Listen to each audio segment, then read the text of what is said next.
Look at the mighty Viking hero spreading his love of the floor as he swings his mighty battle axe.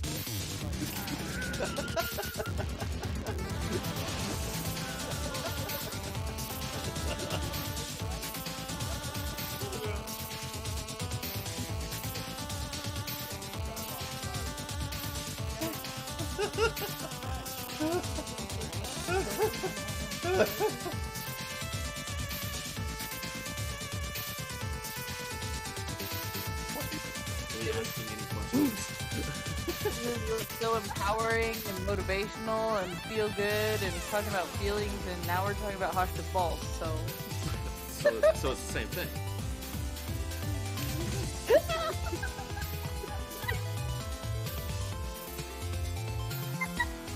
I guess if you find them empowering. Then... Well, I don't know. If two people want them, like, there must be something that we're missing out on. I guess maybe they're those infinity gems or whatever.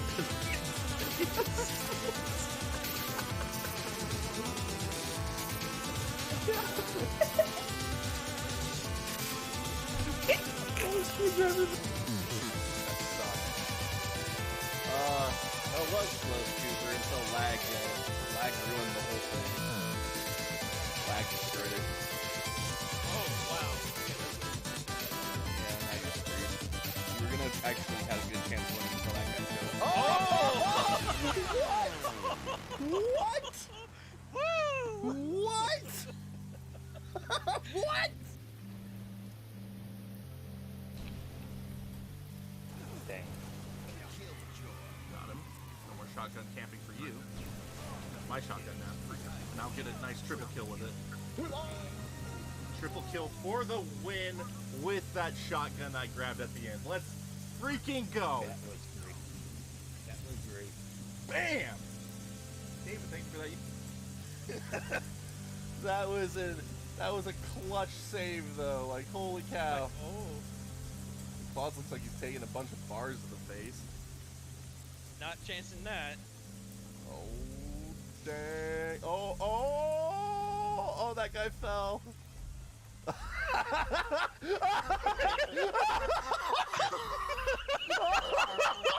got him! I got him! You're welcome. You're also welcome to screenshot this. Screenshot it and keep it. Alright, what's up everybody? Make sure that mic is good there. That is good. Alright. But we are here. We're finally getting to check out version 1.9.11 of Retroarch for Xbox Series X here. Meant to do this on Sunday when I streamed, but they did not have the Xbox version available. It is now a version. It is now available on the Retroarch website, but it still shows up as in the link where it says download, they have it listed as 1.9.10, but if you download it, it is actually 1.9.11, so just ignore that. They didn't fix that when they updated it.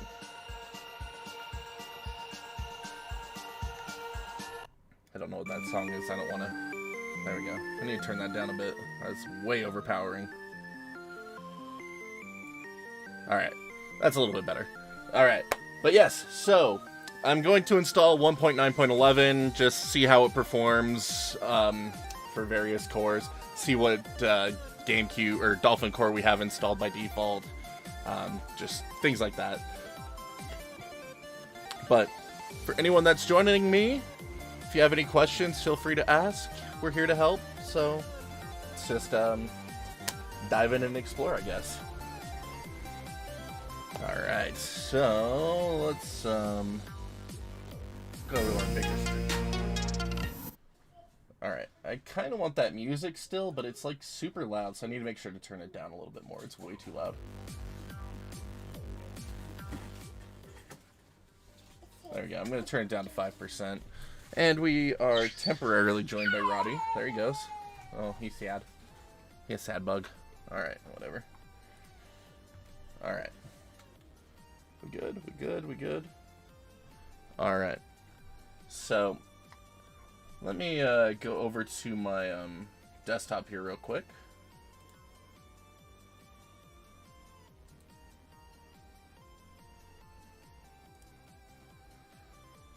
What up, Brian? Yeah, you want to get off 1.9.6. Xbox updates are actually killing older versions of Retroarch, so you definitely want to get off of that one.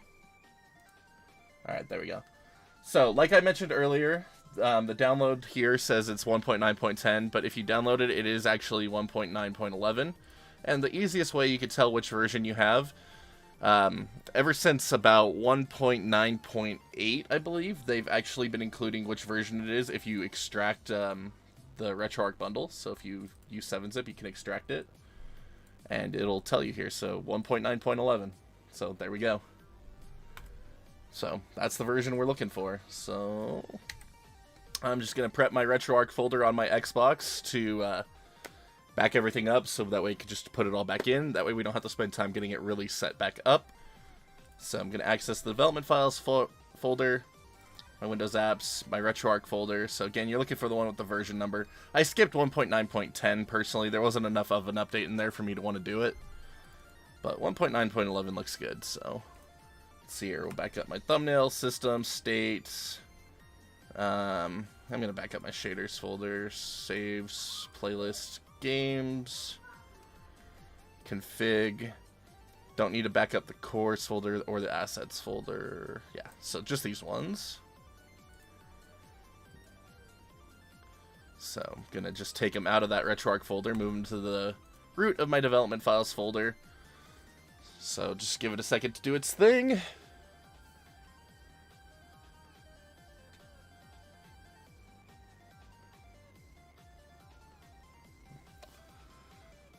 It's so fun. It's so fun to hurry up and wait. Alright. But anyway, so that's all of my essential folders there. So now I can just go ahead and uninstall the old version, reinstall the new version. So, Xbox device portal, I have RetroArch here. I'm going to tell it to uninstall. Did it actually do it or not? I can't tell. I can't tell if it's actually doing it. Alright. There it goes. Alright, so it was just mad. Alright, cool. So there we go. Old version uninstalled. And if I pull back up my Xbox, you can see that it is no longer there on my home screen. Oh, snap! I'm so gonna butcher your name, and I'm so sorry. This happens every time, but Giatiber, thank you so much for that Twitch sub. Appreciate you so much for supporting us. Alright, so now I'm just gonna add in the new version of RetroArch. So, RetroArch, next. And then you do your dependency files. It might not need the dependency files anymore. You could try it without it, but I still just prefer to go ahead and add them in. And then we'll start the install. No, really do appreciate it, my friend. Like, we're so close for all of our channels and stuff to like finally be paying off everything. Like, we're super grateful to everyone for making it advance this far. Like, we're just so close, it's crazy. We've been working at this for a long time, so the future is secured thanks to all of you. With xCloud, I use my Series S only for Flight Simulator and RetroArch. That's awesome. Dude, I love xCloud. I wish I could get xCloud on my Switch. I mean, technically I could if I put Linux on it. That might be worth looking into. Although Steam Deck's coming out soon. I'm honestly wondering how much my gaming habits are going to change once the Steam Deck comes out, because I plan on using that for a lot. And I think I will be able to afford it. I've been rationing off some money every month to kind of put into the Steam Deck fund, so I think we're going to be doing some Steam Deck stuff. Excited. But yeah, there we go. So, RetroArch 1.9.11 installed. I no longer need the device portal. Don't need the RetroArch download folder either. But there we go. So now I could just grab all of these folders. Go back into my Windows Apps folder, find my RetroArch folder. It's now 1.9.11 because the version number changed because we updated. That's why I'm going to have to show you something here, a playlist here in a second. But we'll put those back into the RetroArch folder. What up, Evil Nightmare? What's new? Lots of file system stuff. So file system works better. Shay, how you doing? It has been a minute. And what's up, Mr. Glass? Alright, so there we go. All my folders and stuff are back where I need them to be.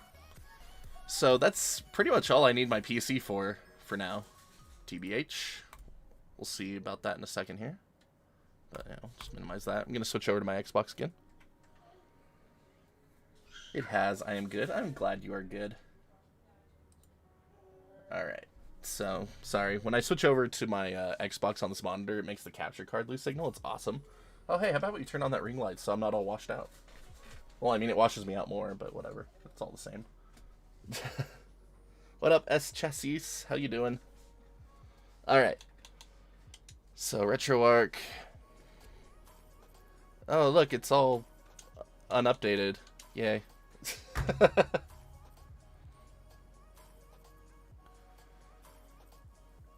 But yeah, it's, normally updating cores is fine, but every once in a while you do want to update the full build, Evil, Nightmare, just to be able to take advantage of file system updates and stuff like that. Alright, let's see here. What up, AKA2JZ? Helpful getting the Retroarch set up on your Series X. Appreciate you so much. Hope your future endeavors... Wow, I can't read. Hope that your future endeavors are good. Appreciate it. Appreciate the kind words. Glad it could help out. That's what we're here for. Alright. Let's change our directories here real quick. Sorry, this is the boring part of everything. We'll get into testing how things work here in a second. I just got to get everything set up. Alright, system folder. Thumbnails folder.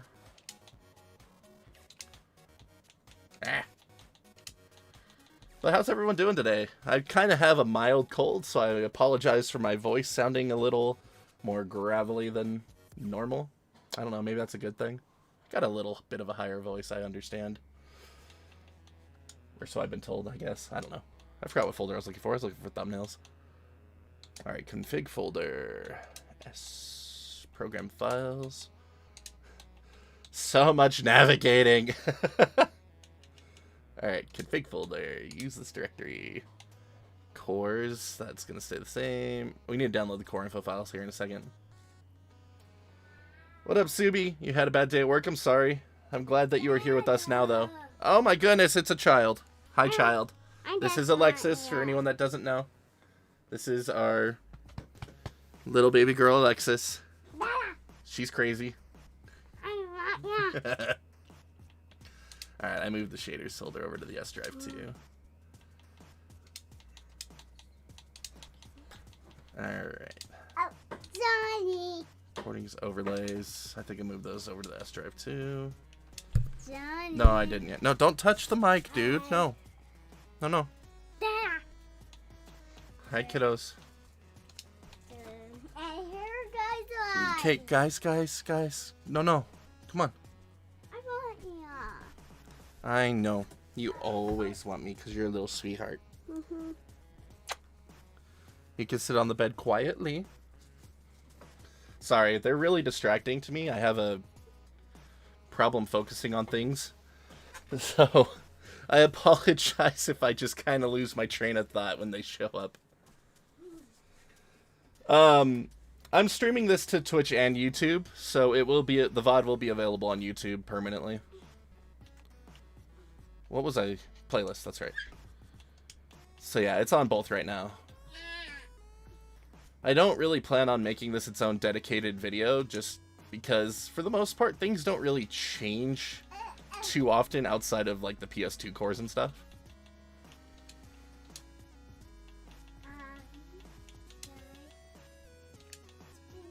So, I mean, that's why I left so many videos at 1.9.0 for so long. There's just no need to update them.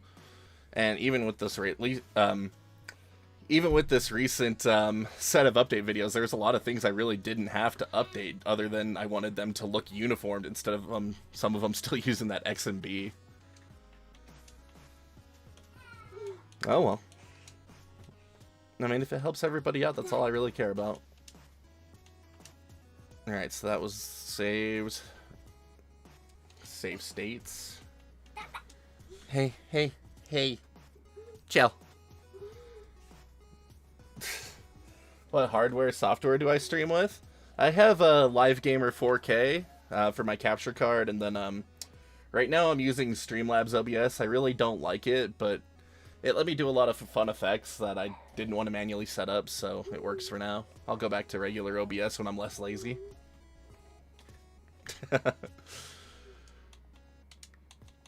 I do a lot of things. So, always creating videos, always creating content, writing articles, and then being a dad, so I like to take shortcuts when I can, if that makes sense.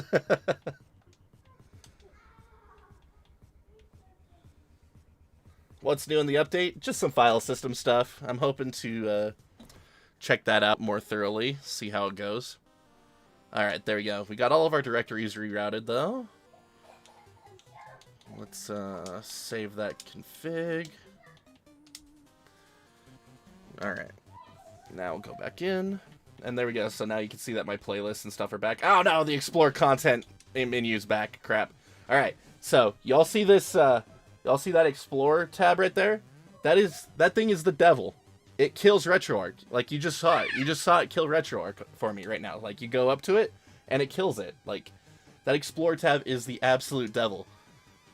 They need to just get rid of that thing. Like, it is terrible. So, to get rid of it, you just go into Settings, User Interface, where is it? Menu Item Visibility, there we go. Show Explore. Turn that crap off. Then you can also turn off things like Image, Music. I like History. I don't need favorites, though. I don't use favorites. But yeah, kill that Explore tab first and foremost. Like, that thing is the devil. Alright. Save current config. We'll quit again and go back in again. And there we go. Now we don't have that evil Explore tab that absolutely kills our instance of Retroarch. Alright. So, as you can see, I have all my playlists and everything back from before. Unfortunately, it only works for playlists that are on USB. So any playlists that were made from games that are on your internal SSD aren't going to work. So for example, if I were to go down to my PS2 games and try to load up my PS2 games, those are all on my internal SSD. These are not going to work right now. So file could not be loaded from playlist. I wonder why. I can't find the directory. So I do need to remake a couple of playlists here to take advantage of... or to make them work again, not take advantage. Completely understand, trying to do the same, hopefully. Nice. Started Jet Grind Radio on Dreamcast, so much different from Jet Set Radio Future, but it has its essence. Oh yeah, Jet Set Radio Future was an interesting sequel.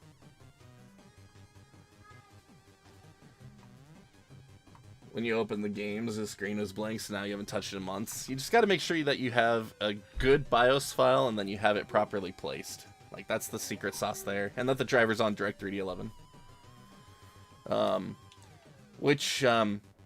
In my old setup guides, I used to have people switch over to GL, just because some cores took advantage of GL stuff. Even though Xbox uses, not slang, Angle. Even though the Xbox was using Angle, it still gave, in my opinion, some advantages on certain cores, but it's not as necessary anymore, which is great, because back then, the cores that did need GL didn't auto-switch to it. So, like, N64, Dreamcast, like, they wouldn't auto-switch to it. That's fixed. So, like, it's all streamlined now that you don't even need to mess with the drivers, which is great. Oh, yeah. The last few updates. Good old Xbox updates killed PCSX2, guys. Alright, anyway. Playlists, that's right, that's what I'm doing. Fixing my playlists first and foremost. So, manage playlists. I need to redo my Wii playlist. My PS2 playlist. I think I have Neo Geo CD on the internal SSD right now. Yeah, I do. And DOS. DOS is on internal SSD. And I believe Commodore 64 as well. Alright, there we go. Alright, so just gonna add these back in real quick. And so I've had a number of people ask me questions about why you don't use the scan directory option to make playlists. One, it's not that great for CD-based stuff, in my opinion. Like, it messes up a lot. The other thing is the Xbox version of Retroarch actually has a bug with the scan directory option where it can delete a few of your system files when you use it. So I've been told. I've never experienced that personally because I've always done a manual scan. So some of the contributors for the Xbox version of Retroarch did tell me specifically to use manual scan. So I'm glad that I was already doing that. Makes it nice and convenient, I suppose. But anyway, let's go ahead and add in those games. Fix these playlists so we can just dive in. Alright, so PC Engine CD I had on here too. Okay, good to know. But we'll start with PS2. Oh! I forgot to do stuff. This is awesome. Alright, so other people have asked when they go into system name, why doesn't it show anything? It's because you need to download the core info files, and I didn't do that. I got way ahead of myself here. Core info files, get those downloaded. Download your controller profiles. You can download cheats if you want them to. I don't care personally, but there you go. Databases.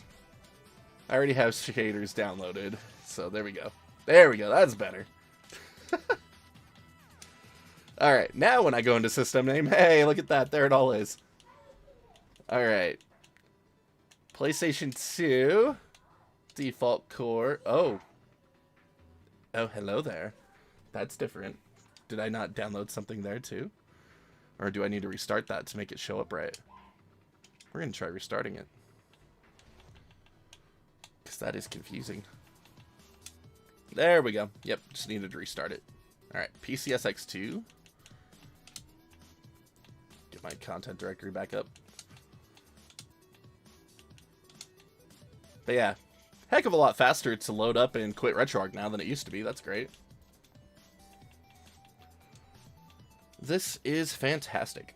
Just downloaded Retroarch to my Series X with tons of guides from me PC. I've been holding back on. Thanks.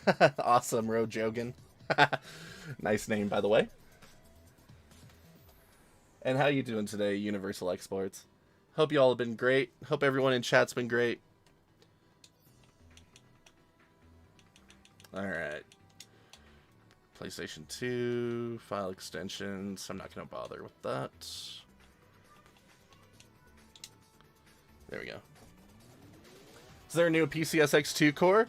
I believe my PCSX2 file that I have linked in the current PCSX2 video is the most up-to-date one. I'll have to double-check that, but the contributors for that core often send me updates. And I believe that's the version that's coming included with 1.9.11 now. Alright, manual scan. Let's get our Wii games set up.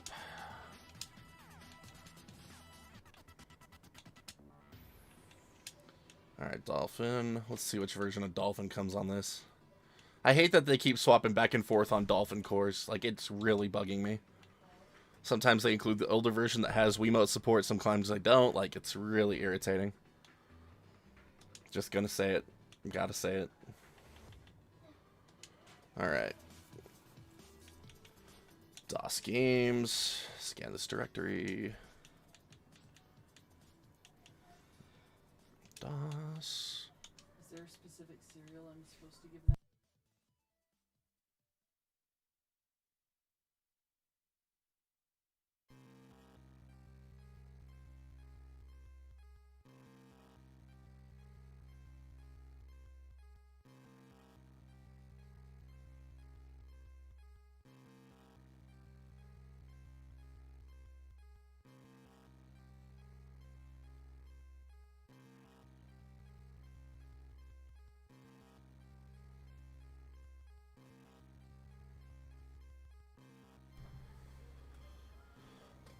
Hope the new PS2 emulation or get PS2 running on Series S. Well, I mean, it's still an alpha core. You need to remember that. It's not guaranteed to work. Alright, Neo Geo CD.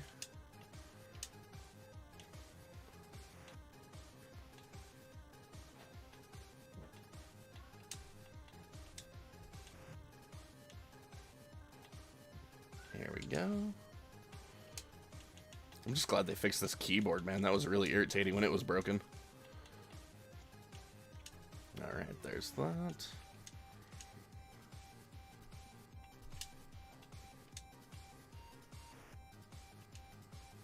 Alright, neck. S and your neck.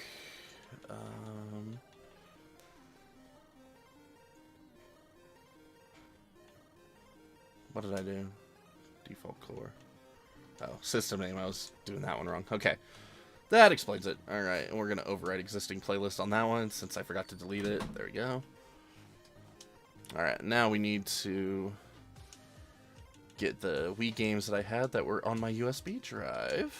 There we go. There we go.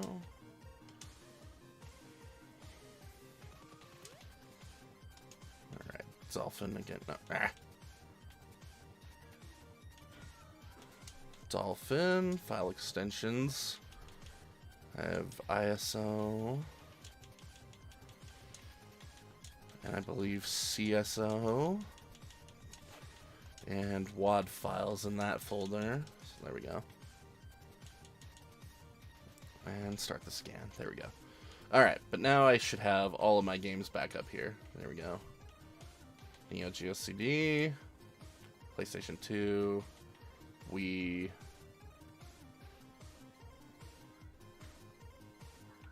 Yeah, I guess that's right. Alright, cool. How's PC Engine emulation on Series S? Should be perfect. Well, perfect enough anyway. I'm not the biggest PC Engine player. Like, I don't really have a lot of games for it. So, I mean, I think they run okay. Like, there's other systems that I play a lot more frequently on real hardware where I can actually know how they're running on the emulation, but PC Engine's not one of those systems for me, sadly.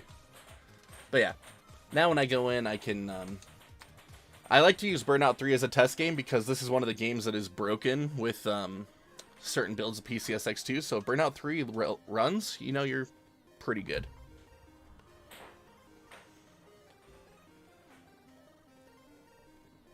Alright. So those older builds of PCSX2 would actually crash after that screen, but it looks like we are going to be golden here. So, there we go. The version of PCSX2 that comes preloaded with 1.9.11 is working. You don't really need to swap it out now.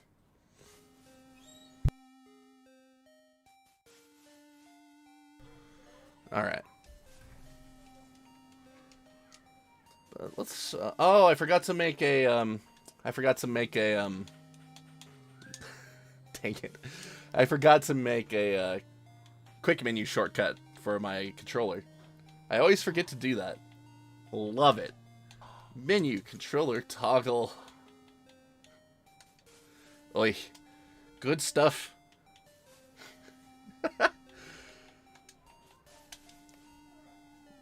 Alright, there we go. So, yes. 1.9.11's version of PCSX2 is good to go. Right off the bat. Nice.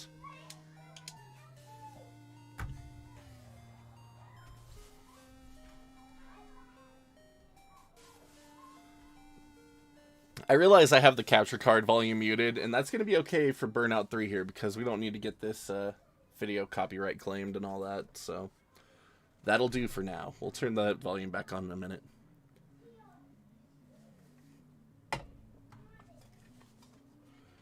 Gonna test out Burnout real quick, see how performance is. That would be awesome, actually. Like, it really would be. Original Xbox emulation still has a long way to go, but yeah, I really want to see it. I really want to see it go somewhere. If you can tell on my wall there, I have a lot of original Xbox games. Oh, my controller turned off. How nice of it. Look at that. Beautiful.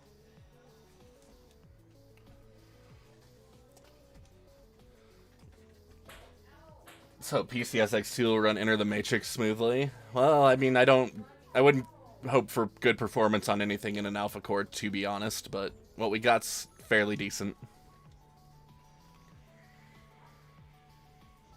Yes, I am going to test PS2 games via USB here in a second. Absolutely. We need to make sure that they're not leaving behind garbage data still, because that is unacceptable.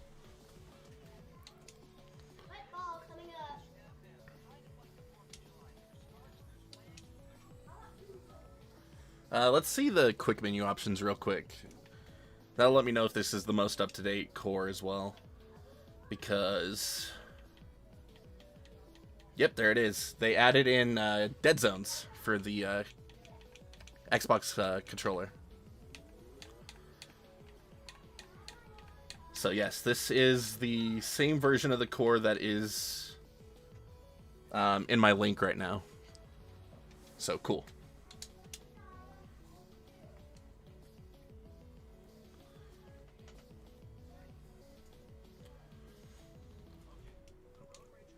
All right. So,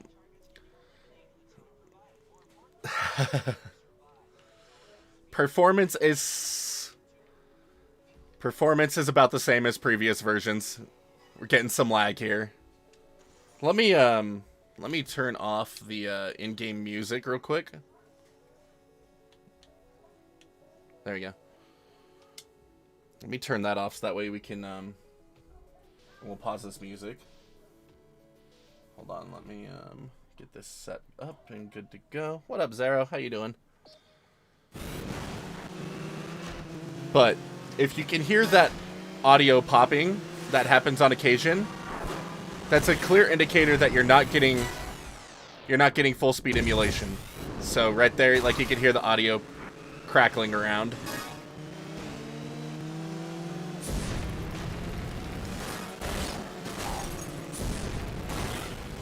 Yikes!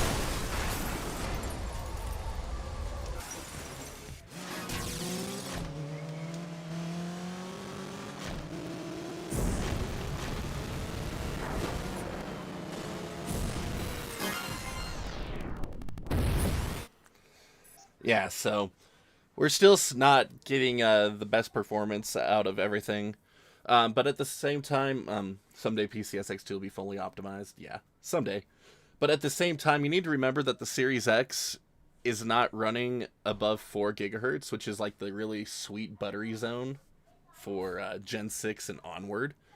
So there's just going to be some games that will never run full speed on this system, unless they're able to like rewrite things so amazingly that they could run on a potato. But the way emulation currently runs, like, we're not going to see full speed in the most demanding games. So like your Rogue Squadrons on GameCube and stuff, like, that's never going to run full speed on here. It's just not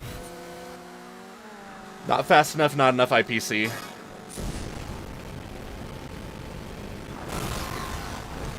Oh, took myself out gloriously. Look at that. That was beautiful.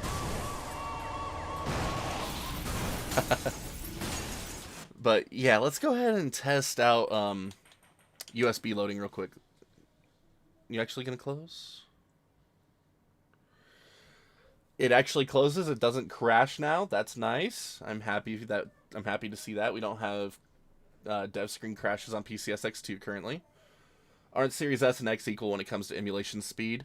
Close enough that it's fairly negligible. I mean, I'm not sure what the CPU is running at in dev mode, but like the Series X CPU can run at I believe it's 3.5 gigahertz with what is the AMD equivalent of Hyper-3 SMT? I can't remember.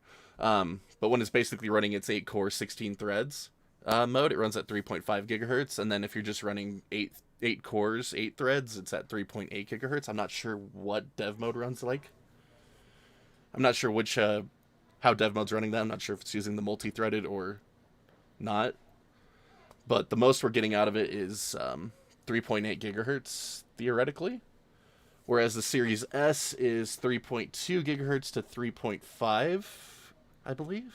It's been a while since I looked at the numbers. But it's negligible enough that it's only going to be equivalent to...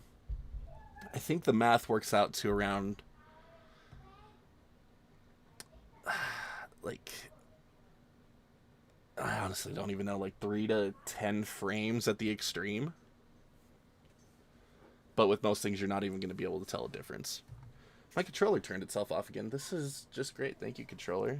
You're just such a champ. I'm so happy. Where did my other batteries go? So what happens when you're not prepared for stream? Come unprepared with uncharged batteries. Let you know this is a real professional organization that we got going on here. Where'd that other battery go?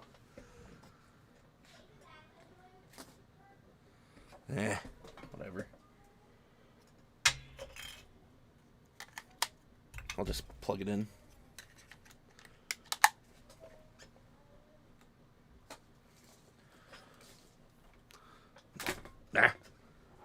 I charge my Xbox controllers with a Switch AC adapter. It's beautiful. What up, Distro? How you doing, my friend? Like for Scarface is crazy. Yeah, it's a very... Anything open world on PS2 is going to be pretty demanding outside of GTA. So, like, your Getaways, Scarface, the Baldur's Gate games are especially demanding on PlayStation 2. About to go to sleep, just wanted to say hi. Appreciate it, my friend. I hope you've been well. Miss your face. I've missed your last couple of streams, because... stuff. Unfortunately. Alright, so... As you all saw, PS2 games just boot almost instantly when you have them stored on the internal SSD. So, check out how long it takes to boot it from my USB drive right now. This is Freedom Fighters, one of my favorite Gen 6 games. But we're just gonna sit here a while and appreciate the black screen while it does its thing. Like, it does take a few minutes sometimes, especially on bigger games. But oh, I need to check to see if we can finally load anything above 3.5 gigs from USB, or if it's still going to cause crashes.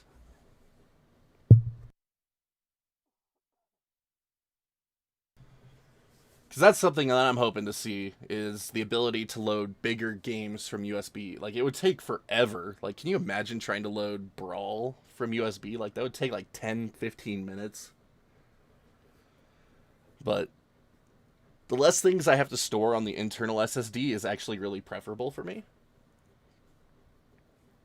Black Monday runs great. That's cool. No, games can be stored on the internal SSD. You don't even have a flash drive. Hey, I mean, if you have the space for it and it works for you, that's great. That's one of the great things. You have the choice. I really want to try getting an external SSD to store things on and see how that goes. I'm using a SD card right now. Using 20 gigs on Series S. Nice. Yes, make sure everybody on YouTube side, make sure you hit that thumbs up button to help us keep growing the channel. Y'all have been amazing in helping us do this. Like, we're so grateful for you. I'm going to take a drink of my Dr. Pepper. And for those of you that are mostly here for emulation, we do cover other subjects as well. If you are curious to check those out, reviews and all kinds of other fun stuff. So, just did a review on these interesting little LS15X headset in shock blue to match the shock blue Xbox controller. It was pretty cool. And then we just covered the RetroBit Undercover Cops release. We're going to stream that one again here someday. What up, Andy? Speaking of RetroBit. Speak of the devil and he shall appear. And I'm using 100 gigs towards dev mode. I really need it. Almost 100 games that I'm emulating now on like 12 different consoles. Nice. Yeah, I have, I think, 105 going towards dev mode. Is it weird I only just got my copy of Undercover Cops? I mean, not really. I barely got mine on Sunday, so it's only like 2 days, right?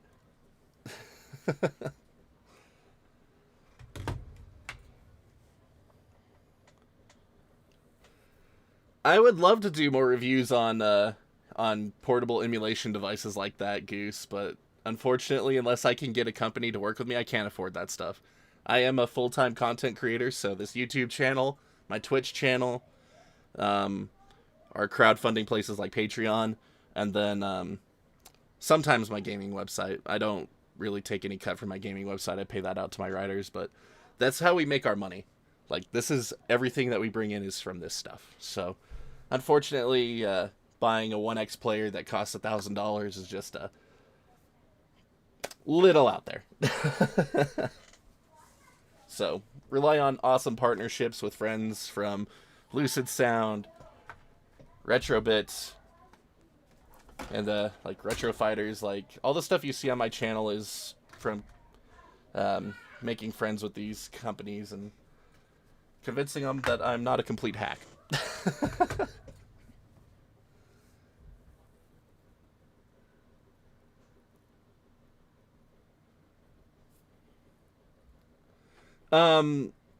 Are you talking about the actual PS2 version of Retroarch? Because they added 240p support to the PS2 version of Retroarch. Hello from UK, Bull Time friends. What up, Codename COD? How you doing? Welcome to the stream. What about the side hustle recycling them Dr. Pepper cans? Utah actually doesn't have recycling centers. We don't have CRV like California does. Because that's what we used to do. Me and my dad would recycle cans all the time. But here they don't do that. No, I think we crashed, actually. I'm pretty sure that we crashed. I don't think we're loading anymore. I'm pretty sure we crashed. We'll quit that out. Either way, it still helps us see if it's going to cause problems. So, one of the biggest things that we learned early on when I started doing these Retroarch tutorials, in my first PS2 tutorial, I had people store games under their Q drive. That is a big no-no. The Q drive has a hard storage limit of about 16 to 20 gigs. I don't know the exact amount, but if you go above that, it will break literally everything. So, when they started introducing USB loading for PCSX2, it would leave behind copies of the games in your Q drive, and that is, again, a huge no-no, because PS2 games are 4 to 5 gigs. Alright, so it didn't even... Nice. Okay, that's promising. That's promising. That's promising. We don't have a garbage Freedom Fighters half-copied ISO in the Q drive right now. Does the partition size / amount of games internally change the loading time of dev mode? I don't think so.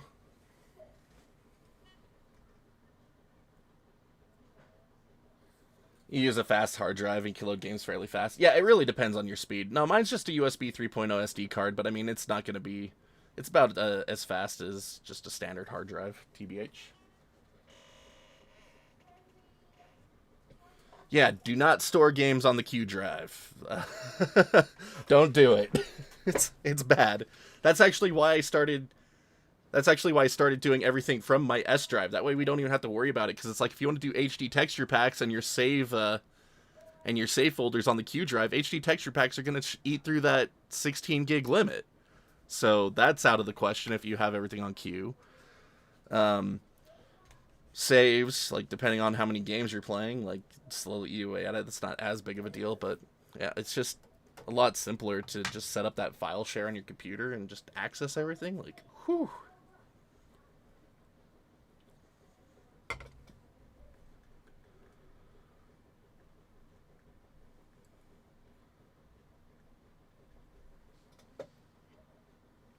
Loading PS1 from your mechanical drive takes ages? Really? Oh, because you're on 1.9.0. Yeah, get off 1.9.0. They fixed loading time in 1.9.1. Like, here. This is PS1 from an external drive. Like, it's instant. Like, it's instant now. Like, get off 1.9.0. That's the dark ages.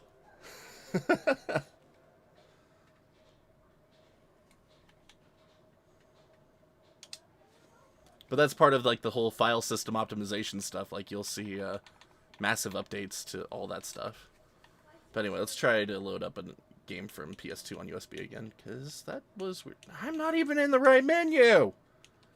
Stop it. See, this is why I don't do my tutorials live, because I get distracted super easily, and it's just really fun. Okay. Could not read during copy read. Interesting. Apparently they have disabled USB support, or my driver changed. Did my driver change? No, it's still on Direct3D. Okay. They might have actually disabled USB loading temporarily. But it's weird that it would try to load up Freedom Fighters, but not Burnout. Question?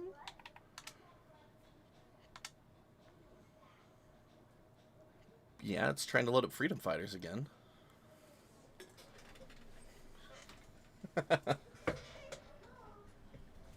I've never done netplay. I've never done netplay, to be honest. It's not something that has really interested me a whole lot. Whenever I've wanted to do multiplayer with someone at a distance, I've used something like, shoot, what's that thing called? Shoot, I can't remember. But I've played through a number of N64 games that way with some friends.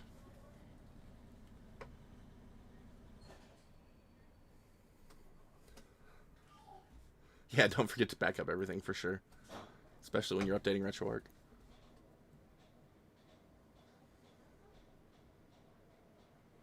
Turn an old dual-core laptop into an emulation machine. Last step is solid-state drive and ReOS. Nice.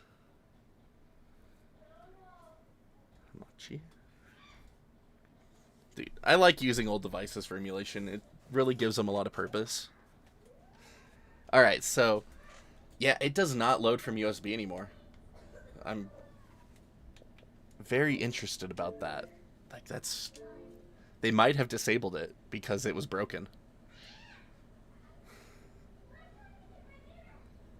Yeah, they literally might have disabled it because it's broken. Well, now it's going to take a while. It's going to probably say that it took too long to start and crash here. It's pretty typical. Glad to see Retroarch changes yet doesn't change. We're going to give it time. We're going to give it time. We're going to trust it.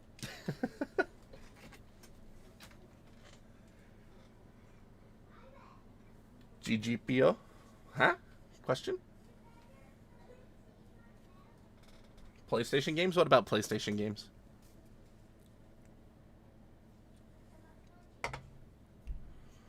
You love Dolphin? I like Dolphin on PC. I hate RetroArch Dolphin. RetroArch Dolphin's a steamy turd. I'm sorry. I'm sorry to everyone that only emulates on Xbox. RetroArch on Xbox, or Dolphin, RetroArch, especially on Xbox, is really bad. Seems like 1.9.10 is more stable than 1.9.11. Why is that?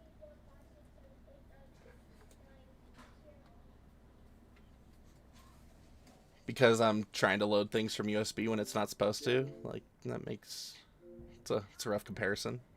Wink, wink.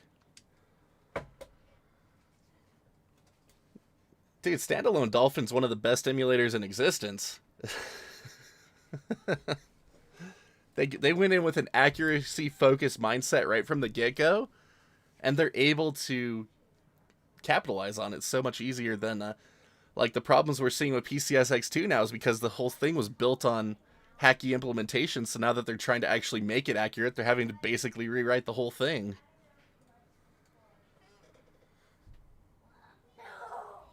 Yeah, if you're only doing GameCube, it's okay. There we go. There's the crash I've been waiting for. Thank you. About time. Yeah, if you're only doing GameCube, it's okay. But still not as good as standalone. Like, you're still missing out on a lot of options and features.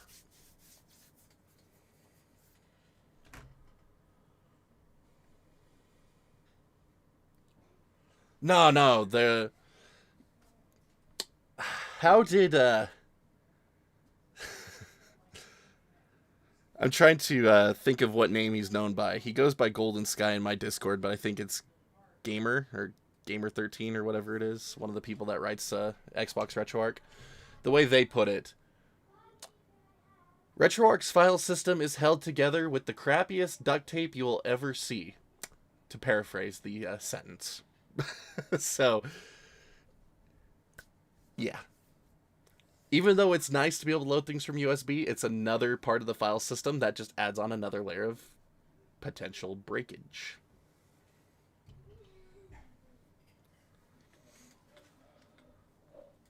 So yeah, if you can run everything from the internal SSD, you would actually be better off, but space constraints definitely make that hard. Yeah, I know something went wrong. We're waiting for you because something went wrong. This pretty typical Xbox Retroarch behavior that we're all seeing here. See, this is the stuff you don't have to see in the video because I get to skip past all this stuff.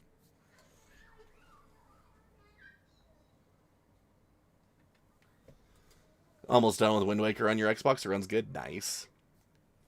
So, they're talking about implementing OpenGL on DirectX 12 as a potential future update for Xbox RetroArch. I believe that there are Vulkan to DirectX 12 wrappers in existence that if someone could take advantage of would help out the Xbox version of RetroArch immensely. Because if we were able to take advantage of something like that, like N64 would be practically flawless. We'd be able to take advantage of parallel RDP and RSP.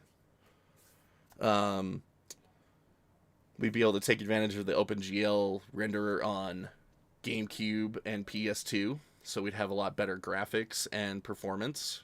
Well, actually, DirectX is better performance than OpenGL, but you get the better graphical features.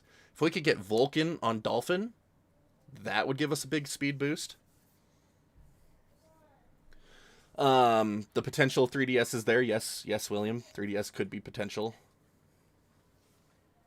Dude, I'm sad they took Auto Updater out. I loved Auto Updater on the desktop mode. But, oh well. You don't have to update again if you don't want to. I'm just checking out a new update because I was curious. Thanks to your videos, I finally earned a Gran Turismo 1 Simulation Mode B and A license, a dream of mine when the game came out. That's awesome. Dude, I love those old racing games. They're so hard.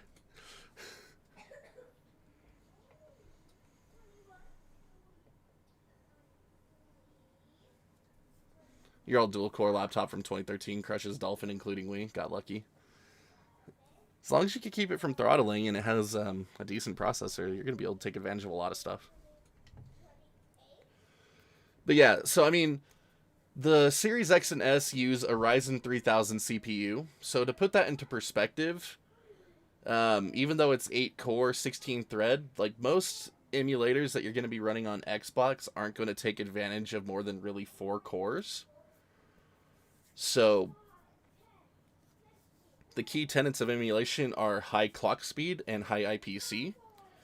So to put that in perspective, the Xbox is about equivalent to like an i3 8300 in terms of emulation performance.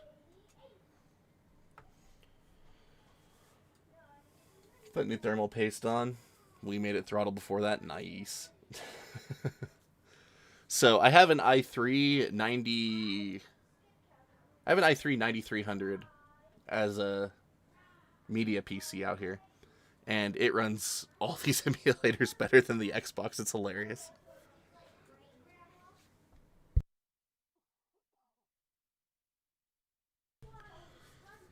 But the Xbox actually runs things almost the same as my desktop, because my desktop has a Ryzen 3 3900X.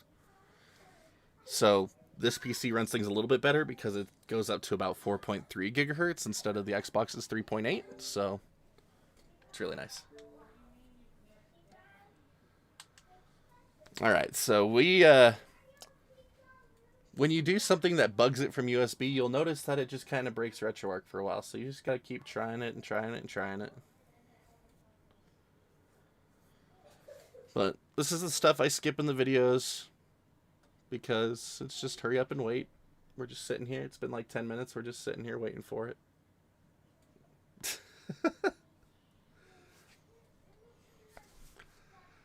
Oh, gosh.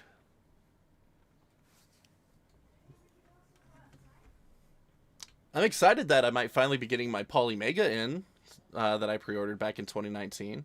Their second container's coming in. I should be getting that here in a bit. Was really excited to try that one out.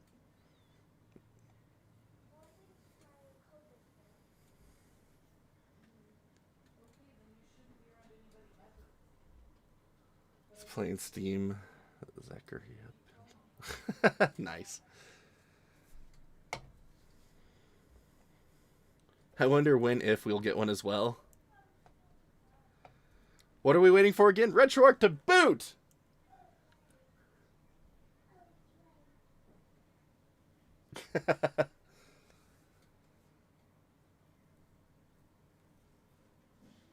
Try to switch to retail mode? I can. Sometimes, like, you just have to kind of wait for it. Usually.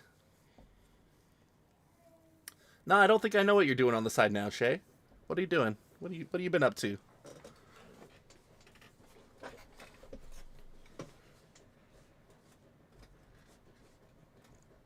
Anything new? Just some file system updates from the most part. Just some behind the back-end stuff. Nothing really core related. Yeah, this is for anyone that wants to do Xbox RetroArch, this is it in a nutshell. It works most of the time, and then other times it just doesn't, so do what you gotta do. Here, why not? Let's demo safe exit here real quick. A lot of people have been saying they've been having trouble with safe exit, and I find that really fascinating because it's been working flawless for me since day one that I installed it. That T3 gave it to me.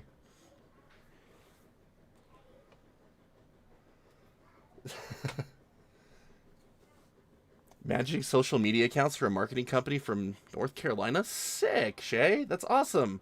Exactly what you went to school for. Congrats.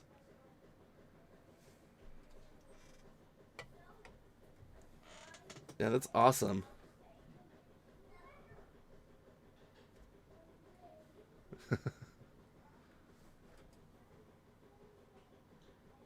Some storage issue, don't know how to explain it when you put 60 gigs on dev mode.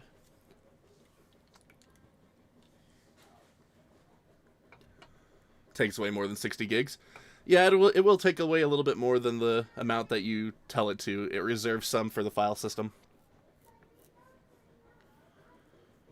Looked out its contract work so I could stay working at the law firm too. Sick. That's awesome. I'm really happy for you, Shay. That's really awesome.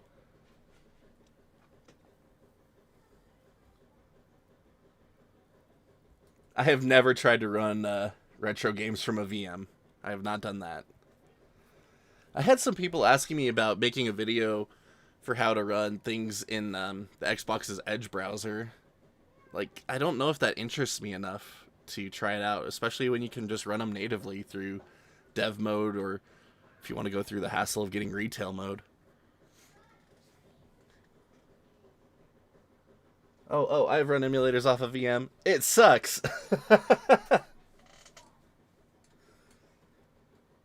That's all I know. Oh, man, that's great. No, there's a lot of really cool devices out there now for you to do a lot of awesome things with retro gaming and emulation on. Like, you got your dedicated handhelds. A lot of those are coming out that are really powerful now. You've got the Mr. FPGA system that does your hardware-based emulation instead of software-based. So, a really cool approach to it. Things like the Polymega. Like, the thing I'm looking forward to most about Polymega is that it's really going to be really simple. So that is what interests me the most about that, because it's literally just plug it in, put your game in, you're playing, and it has the nice database and everything, so you don't have to scrape things manually. So that was really appealing. Raspberry Pis, of course, if you want to take the time to really tune those, you could get some really sick performance out of a Raspberry Pi, despite what everyone says on the internet about it being terrible. Like, nah, dude, get Run Ahead running on a Raspberry Pi 4 on cores that support it. Like, oh, that's sick.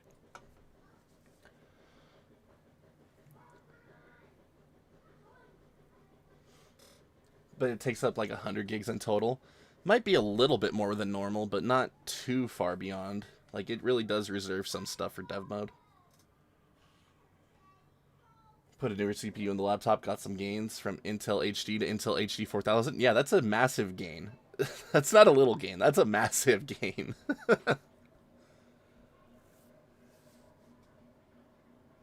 I don't have that game, Executioner. I don't download illegal games and show them off on stream or anything like that. Like, we keep everything we show off in the videos 100% legal. Don't need to have any company have a reason to come after me when this is my lifeline. So, when I was doing some PC stuff the other day, like, I literally dumped my own Switch game on stream to show it off on the PC.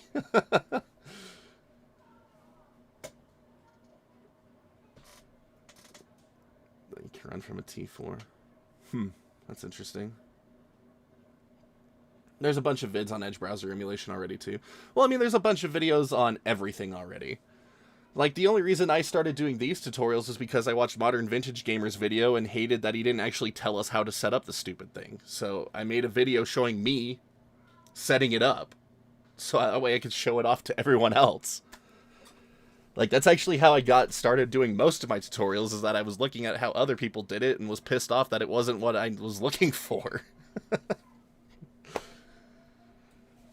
So whenever anyone comes and complains to me about one of my videos, it's like, well, go make your own video then that covers that one little thing you think I didn't cover right. Like, go for it. Go start your own YouTube channel and YouTube career by covering something I missed. Like, do it.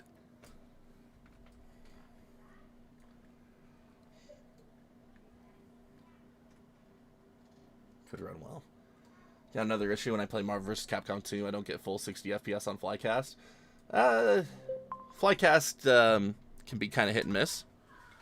I've noticed, by the way, guys, I have a Super Monkey Ball Banana Mania review coming up on Friday. Check it out. That was a fun game. I've noticed that Flycast can be really hit and miss for performance. If you run things from the internal SSD, they run perfectly every time. If you run them from USB, sometimes they run full speed, sometimes they do not. So, I do need to make note of that in a future video. Because someone brought that to my attention, and I didn't believe them at first, and then I started really deep diving, and I was like, oh crap, they're right. So, that was an interesting conversation.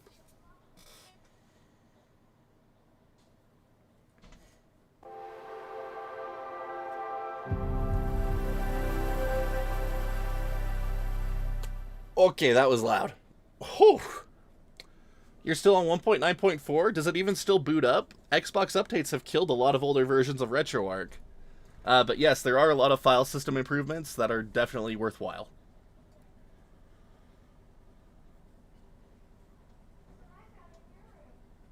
I feel like I'm taking too big of a step, hoping we can get some Nintendo Switch on RetroArch for Series X soon.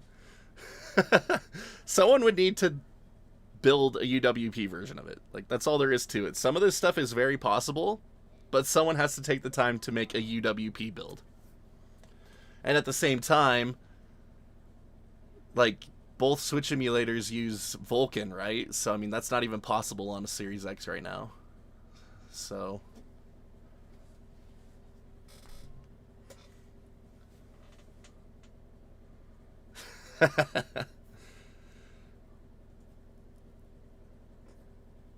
Appreciate you teaching us how to set up RetroArch. I appreciate you all watching it and really helping support our channel. Like, that's the honest truth of the matter. Thank you for watching them. I'm glad they can help out. Freaking Andy. Fine, I'll do it myself. We're going Thanos on it. I'm running it on USB. Got it over lockdown here. UK from scratch. Those helped. Possibly 1.9. Can you add me as a friend on Xbox? You can. I don't guarantee I'll add anybody back. I never actually look at the friend requests lately. I'm really bad. But like, I don't care. You guys can hit that follow button on Xbox. You'll just see me playing Apex overnight.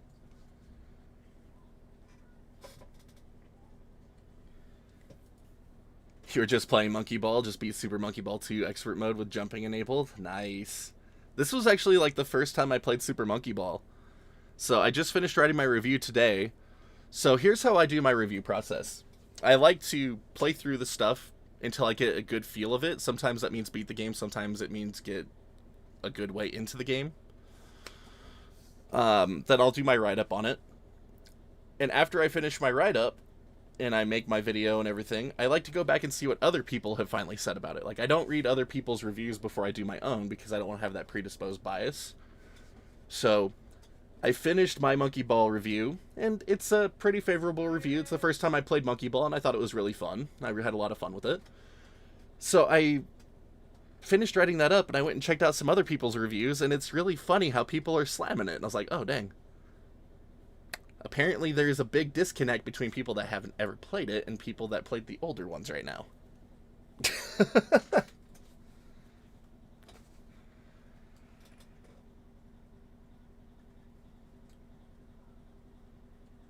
You play your American friend online? Nice. All-nighters some nights. Those are the best nights, let's be honest. You're gonna give MVG hell on Spawncast? Why? We don't need to bag on anybody. Don't need to bag on anybody. We're all friends. We all like things. Why don't I stream more often? It really is just a matter of time commitment. So I could spend time streaming or time making a dedicated video. So I mean, I was making like 3 to 5 Retroarch videos when I was doing this last series of updates, and that still took me about a month to finish. If I was still trying to fit streams in that time, wouldn't have gotten them done. And then at the same time, I could spend a few hours streaming, but it really doesn't benefit me a whole lot currently compared to the dedicated videos. So, back when I still had a lot more in savings because... Alright, story time. Story time, everybody. Story time.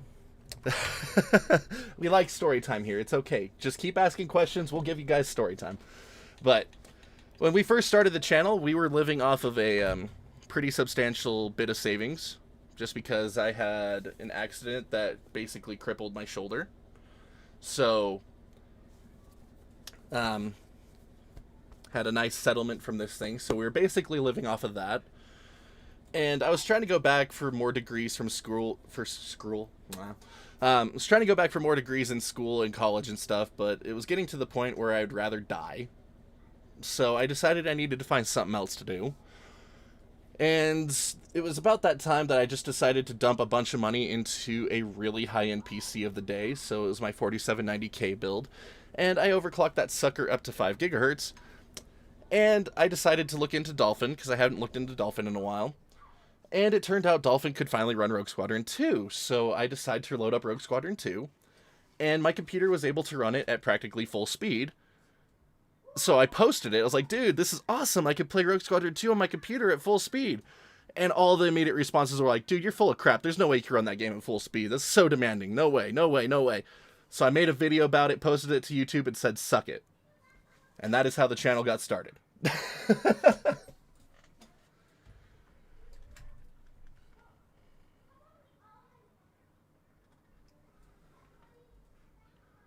Say thank you for making videos. It really helped me getting classic games with my Xbox Series X. Much love. Thank you, Rush. Thank you for watching. Always like seeing Monkey Ball speedruns, just playing. Might buy an Abernac RG 350M when I could afford it. 640 by 480 screen. Poor guy. Oh wait, less poor now. Once again, I strike. Fine, I'll do it myself. Build it and they will come. Yeah, actually, if you go back to let's see what version of the Dolphin Core is on here real quick, actually.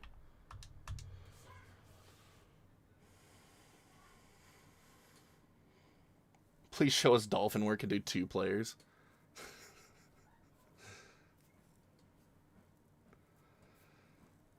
Alright, so what version of the Dolphin Core are we working with here? Let's see. Yes! They have one. They have the version that has pointer controls in it. Yay. Thank goodness. Oh, thank goodness. Alright. We don't need to update that. Yay. That makes me happy. What up, Kingdom of Best and Midnight Podcast? I didn't say hi when you first popped in. Sorry. I get very distracted easily. There's another reason why I did really bad at school. Pretty dyslexic. You see how I reverse my words a lot, so that's why there's a lot of heavy editing in my videos. Yes, always standalone Dolphin, never Retroarch Dolphin on PC. Never, never, never. Mm-mm.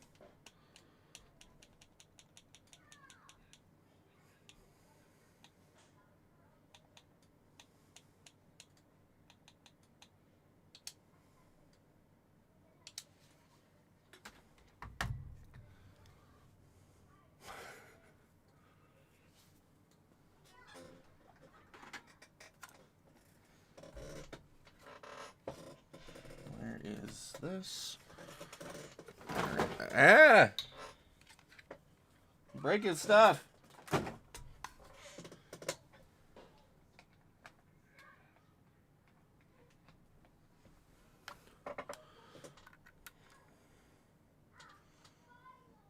All right. I'm concerned about USB loading right now, to be honest. Like, it doesn't normally take this long. You can't map N64 buttons the right way on PC? What do you mean by the right way?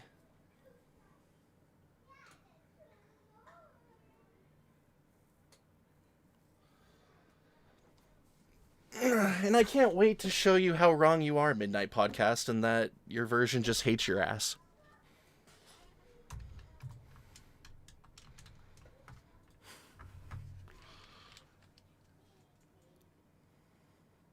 Or the game could freeze. That works too. Yeah, game just totally froze. Awesome. Okay. I am not happy with USB loading right now.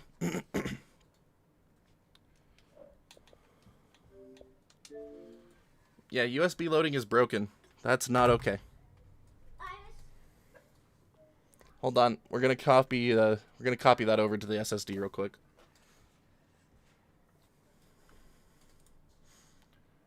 So, let's see here. Plug in my hard drive here real quick. Alright.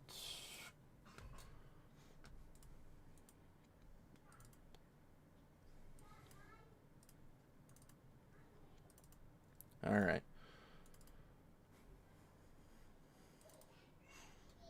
Alright, come here, Smash Bros.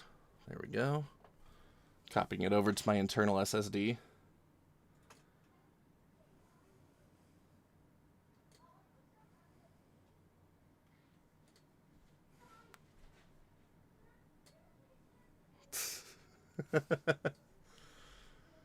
There we go. Alright. So, copied that over to the internal SSD, just so we don't have to worry about it.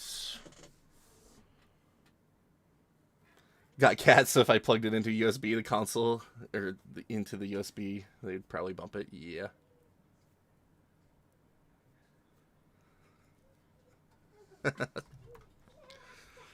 Alright. Well, let's try this again, shall we? Alright. Load content, S drive, program files, Windows apps, RetroArch folder, games folder, Smash Bros. And load that up in Dolphin. Wait, no, again. Constantly. There's constantly updates. Always. Forever updates. Oh, I might need to delete it from my Q drive, actually. No, there it goes. There we go. Good job. Alright. Try the Smash Remix. So freaking loud!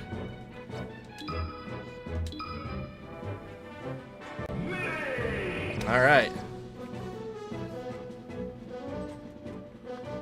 Player 1. Player 2. Oh, look at that. Oh, that's right, it's inverted. Ha! I forgot.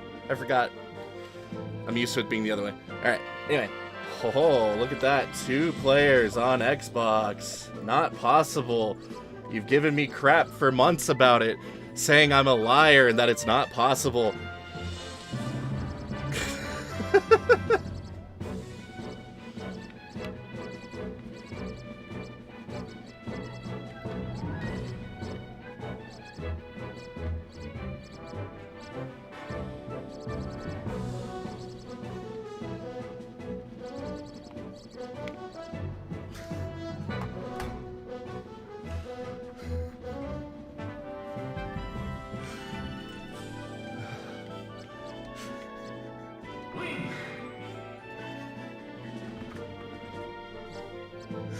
I don't want to get anybody.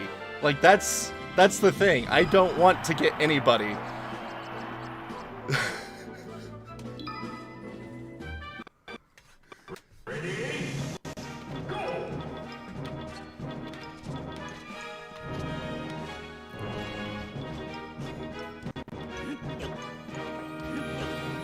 It says that it's 1.9.10 of the description, but if you download it, it is 1.9.11. They just haven't,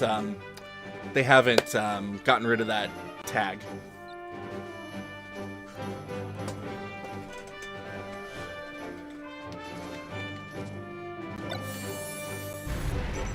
But yeah. So, there we go. There we have it. You finally put the long debate to rest. Thank God.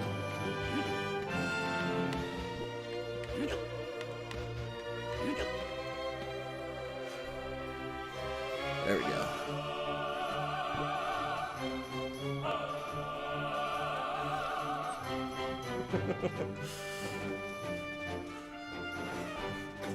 Oh, I unplugged my controller, nice. Go, plug back in. Thank you. I understand that it's not working for you, but you don't have to go and try to personally attack people just because it didn't work for you. That was where the issue came from, Midnight. You were making it very personal and being kind of a dick about it, so... Input settings for port 1 and 2, sure, let me load it back up.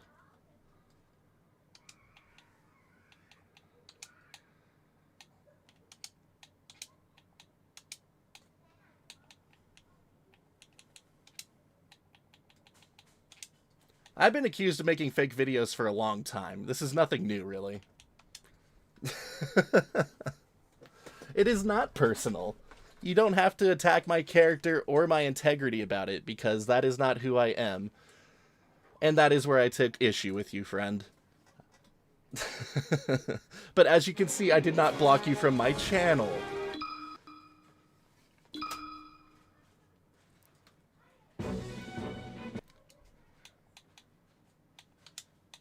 Not that. Controls. Port 1 controls, GameCube controller, all is automatically assigned. Port 2 controls, GameCube controller, all automatically assigned. Port 3, no default controller, or no map, no controller selected. Or, no, that doesn't show up in here. It shows up under these settings, that's right. But yeah, like, Port 2 controls, Xbox with 360 wired controller number 2, 360 controller wired number 1, blah, blah, blah, blah, blah. How many cats do we have? You have 10? Oh, jeez. We got 3 right now.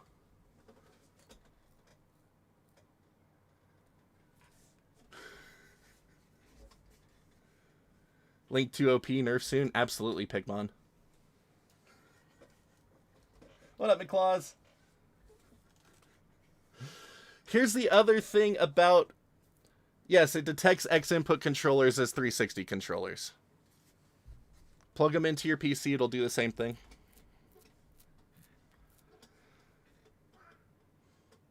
What up, Mike? You have every game on Retroarch? Nice. Help you get started. Glad they can help out, John Doe. Kingdom of S, glad they can help. Like, here's the thing. I make these videos to help people out. In return, you guys watch those videos. If they help you out, they get more views, which in turn helps me out so I can bring more stuff like that out for people. Like, that's how this works, and it's working really well thanks to all of you. Like, thank you so much. You're playing off the Edge browser? Playing off Edge browser is pretty cool, just don't have GameCube and PS2, I don't think. Nah, I don't think so.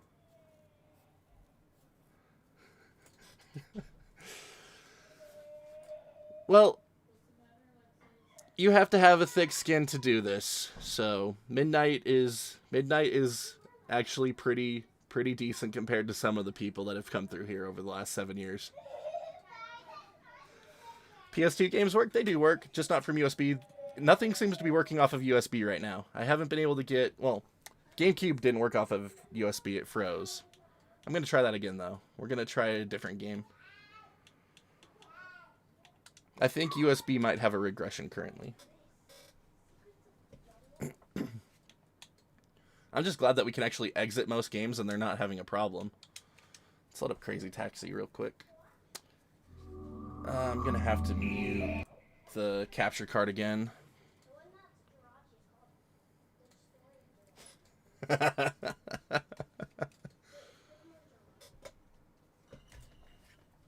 Oh man, alright. I want to see if Dreamcast still crashes RetroArch, because N64, Dreamcast, and PSP, the GL cores were the ones... What the heck? Oh my goodness. Geraldine with the $50 super chat. Mexican dollars? Is that what the MX is symbolizing there? I am so grateful to you. You not only have you backed the channel, you just did that super chat. You are amazing. Thank you. Really do appreciate anyone that drops even a penny here. Thank you. This version of RetroArch has the Wiimote version back in it. It's like $3? That's great. That's amazing. That is amazing. I appreciate you for that.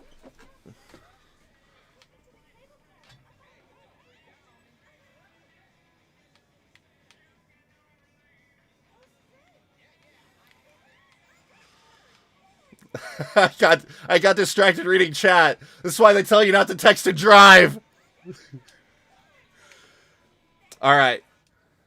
So this is one of those times where Flycast is working really well from USB. Like, there's other times where Crazy Taxi lags pretty hard, but right now it's running flawlessly. And I wish I could actually turn the volume up for you so you could hear it. But this will get copyright claimed so quickly with freaking Offspring going on. Here, let's test out the closing content here, see if that still crashes RetroArch. It does. Okay, so Dreamcast still crashes RetroArch. Does Shenmue run good for Dreamcast? It runs pretty good. It runs pretty good. There's still some graphical glitches, but for the most part, it runs really well. Here, let's try out Marvel vs. Capcom 2.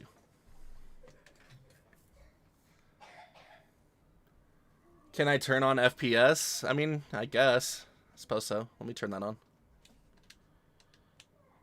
Alright. Is that under UI or video? I can't remember. It's not video. No, it's not video.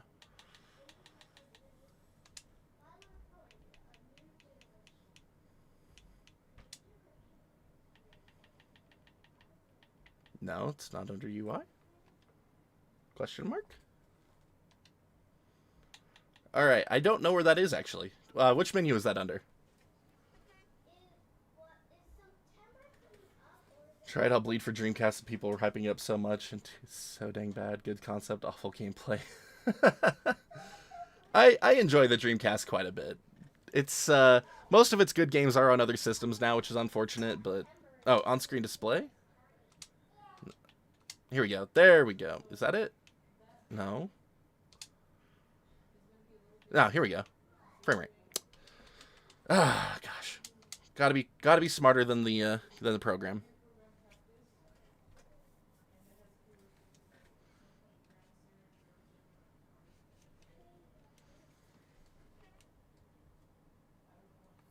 Anyone happen to know best program for recovering data from corrupt disks? If it's a like CD, not much is gonna take care of that.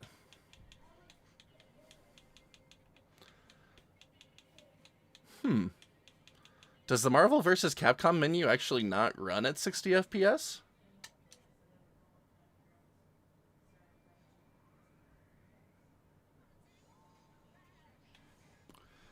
That doesn't feel like the frame rate I'm getting. It looks too smooth to be 50. I honestly have no idea.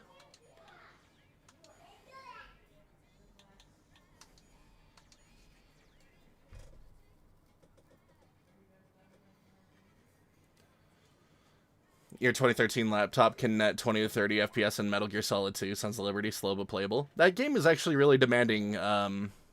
Really demanding for the beginning. No, this is not the PAL version. I dumped it from my disc on my shelf.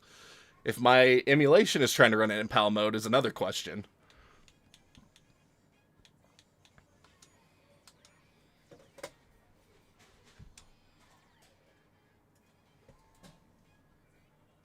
Yeah, like, it's totally acting like it's a PAL game right now. Like, I'm so confused. Like, it really does seem to be running it in PAL mode. Region.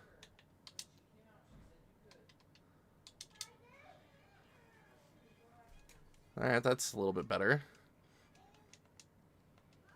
That's fascinating. Yeah, you have to underclock the emulated CPU on lower-end hardware for sure. Yeah, that doesn't make sense. It's totally locked at like 50 FPS right now. It's really weird. But, here, hold on. Let me turn the volume back on. So if you listen to the audio, though, you can see that there's no audio crackling, no audio popping. So, I mean, we are achieving what the game thinks is full speed right now.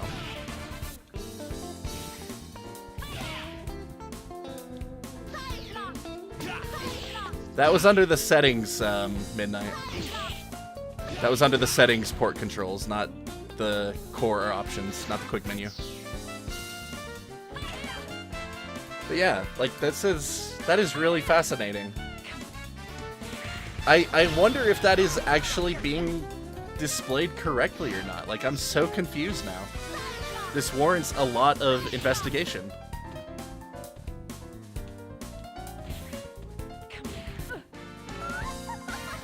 Like, that's so fascinating.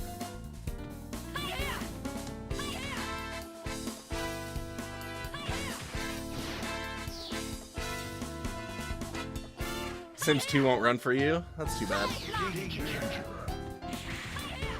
Yeah, like, mine's totally locked at 50 FPS. It's totally thinking it's a PAL version or something. Like, that's so weird. Alright, so we changed that back to USA. Let's change this to NTSC. Like, this is weird. There we go. There we go. Okay. So, no, now it went back down to 50 again. Like, it jumps up for a little bit and then goes back to that 50 lock. How fascinating. Yeah, I might need to reset it. I might need to reset or turn the game off, turn it back on for settings to take effect. Let's try it.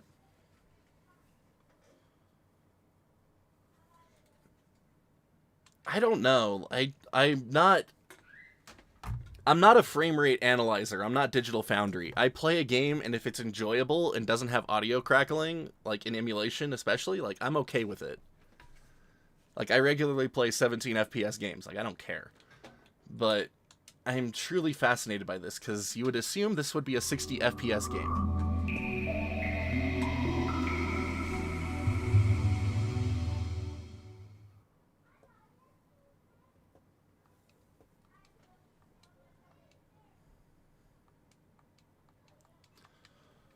Alright. Marvel versus... Oh, snap. Talik, thank you for the 20 euros. Thanks. You are a freaking champ. You are a freaking champ. Holy cow. Thank you for that. No, thank you. Alright, we need to turn, Oh, hold on. I don't think it saved those options, actually. No, it did. Okay. It saved them as NTSC, USA. Let's go back into the on-screen display, notifications, display frame rate. There we go.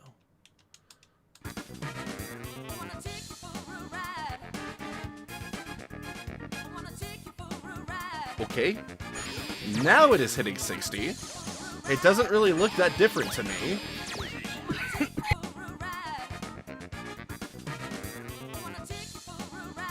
Oh, apologies. Like I said, I do have a minor cold right now, so I apologize for that. Oh, highlight Hulk? Okay, we'll do that here in a second. I just want to make sure that we get the right speed in game.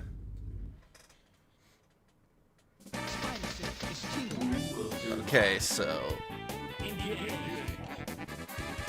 Alright, so now we're Okay, there's definitely a difference in the actual game now. Okay. Yeah, there we go. So it's hitting 60 again. So the console settings, we're setting it to PAL for some reason. That's really fascinating.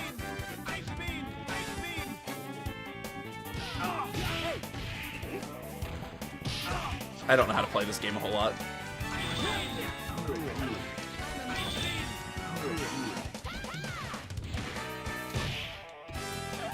It's been a while since I played this.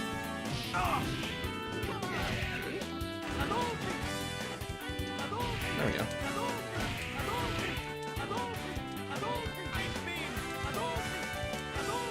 Yeah, there we go. I don't have Most Wanted on GameCube currently, otherwise I would. Like I said, I keep it legal here, so I can only show off things that I actually own. But let me restart the game here and show off that Hulk, like you asked there, Clips. What did I do to get 60 FPS? I changed the, here, I'll go into the quick menu and show you what I changed real quick. So I went into the options and I changed region to USA and broadcast to NTSC. So for whatever reason, the auto was, or the default was putting it on PAL for some reason. So that just didn't make any sense. So I'm not sure why that was a thing, but I don't know. It was a thing. That was definitely a thing. Alright, but you said hover over Hulk? Let's see here. Where's Hulk? There we go. Alright, so there's Hulk.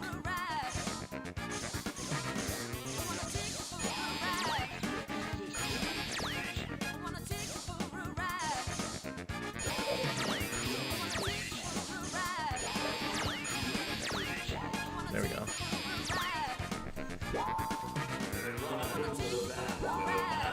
Why does the FPS drop on Hulk? I don't know. I don't know. I don't know. Emulation is an odd beast at times. But yeah, like we are getting full speed in game now. But yeah, that explains why we weren't getting any audio crackling or anything when it was running at 50. Because it thought it was running a PAL game, so that does make a lot of sense. So, I don't know. I don't know. Very fascinating stuff. Here's the thing about GameCube versus PS2 emulation, especially for Retroarch. The PCSX2 core is an alpha core. They barely got this up and running about a year ago now. So there's still a lot of things that have to get improved on it. It's using a 64-bit build of PCSX2 versus the desktop version of PCSX2 uses a 32-bit build, so there's less compatibility because of that. And they're implementing a lot of features that aren't in normal PCSX2, so there's just a lot going on in that core. So it doesn't even have the same compatibility as the PC version, so just give it time. It'll go there. A lot of things should theoretically run better under PCSX2 once the core is mature, just because the PlayStation 2 hardware was less demanding than GameCube, so it doesn't need as many system resources to get full speed out of a lot of things.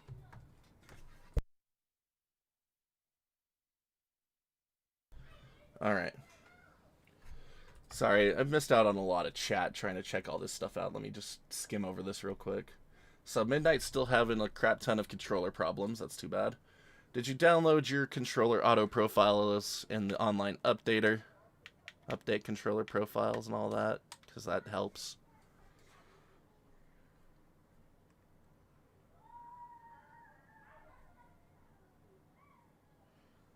But yes, when I started doing Retroarch Xbox tutorials, I was really happy because I thought that it would actually be really simple since everyone's Xbox is going to be pretty much the same. That was very wrong. There's a lot of differences between people's, the way Retroarch runs on people's Xboxes. A lot of stuff runs perfect on mine, but as you can see from our poor friend Midnight, does not run for them. And I have no clue. Like, there's some nasty gremlins in Xbox Retroarch. I could get certain games running that other people can't get running, like Need for Speed Underground and Underground 2 for GameCube. A lot of people can't get those running, but they run just fine on my Xbox, so I don't know. Like, I could just go in here and be like, bam, Need for Speed Underground 2. File cannot be loaded for playlist! What do you mean it cannot be loaded for playlist? Plug back in my USB drive, then, you little piece of crap. Ah. Okay, well, Need for Speed Underground 2 is angry, so never mind. We'll show off Underground 1 again.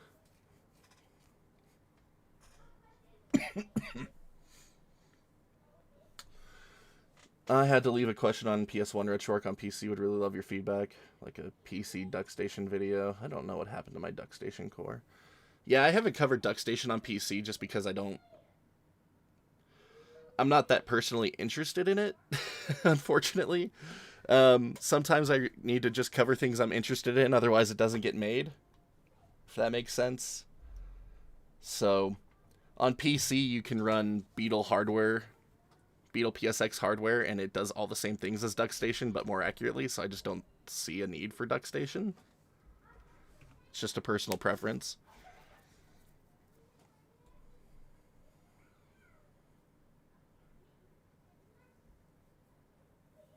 Do I play Warzone? Nah, not really. I stick with Apex.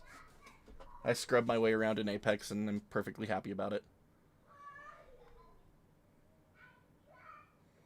Does turbo mode work for fighting games? Turbo mode? Here, hold on. Let me try something real quick.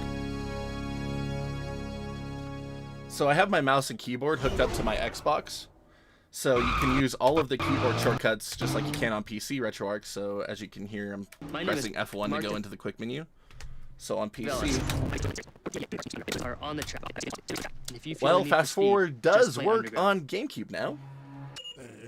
That's cool. Uh-oh. Uh-oh. Ah! Mute! Mute audio!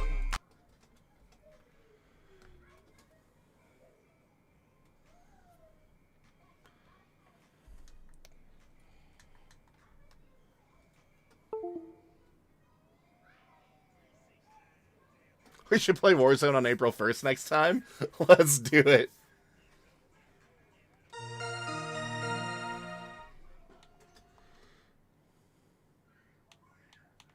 Oh, game died. Thank you for all the YouTube subs during tonight's stream, everybody. Really appreciate it. Did stream die? Did stream really die? Did you die? It says it's good.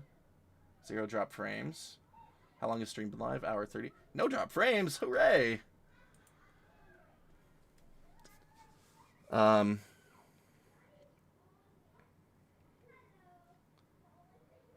Alright, so Need for Speed froze. I'm seriously thinking we have a regression with USB loading, so these games are not copying override or something. I don't know. I don't know. Like, this normally isn't a problem game. Oh, for the song. Okay. Oh, no. My streams have had a lot of problems over the last, like, 6 months. It's another reason, or last year, actually. It's another reason why I haven't been streaming as much. Just because it would constantly die. So when anyone says that stream's dead, I'm like, ah! I get scared. Maybe it's the drive. It shouldn't be, but we'll give it a shot. We'll plug in this drive instead into my SD card. This one's just a lot slower.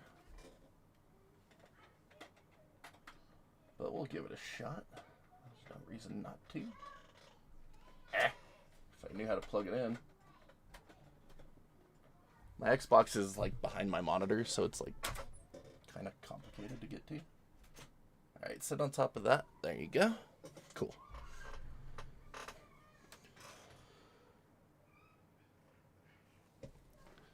I use OBS and Streamlabs OBS on different occasions. Right now I'm using Streamlabs OBS and I kind of hate it, but it lets me be lazier for certain things. Anything new for Dreamcast for Xbox? Not really. It still crashes on exit, but overall still running pretty solidly. Excuse me. Let's try this again then. Load content, emulation. GameCube. Let's go with Let's try Underground 2 again. Let's see if that'll work. I am using an SD card. That's what all of my tutorials were made doing. I have a SD card adapter with a 128 gig SD card. This is what every single Retroarch tutorial I've ever done on Xbox has been running off of. So, yeah. It was what I had lying around and able to use when I started the series, and I've been using it for that ever since. Okay, well, there we go. That one loaded up right. But yeah, some people can't load Need for Speed Underground 1 or 2. I can load both. I don't know why. I just can. So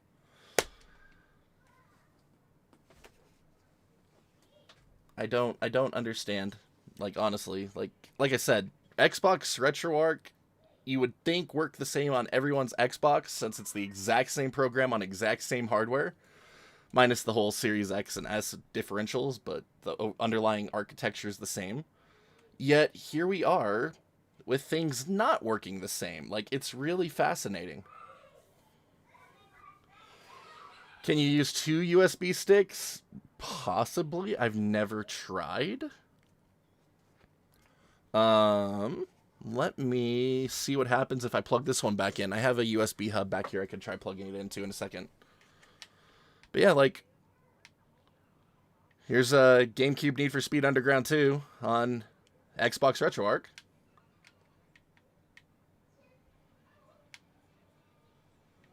And it runs really good. It runs better than the real hardware.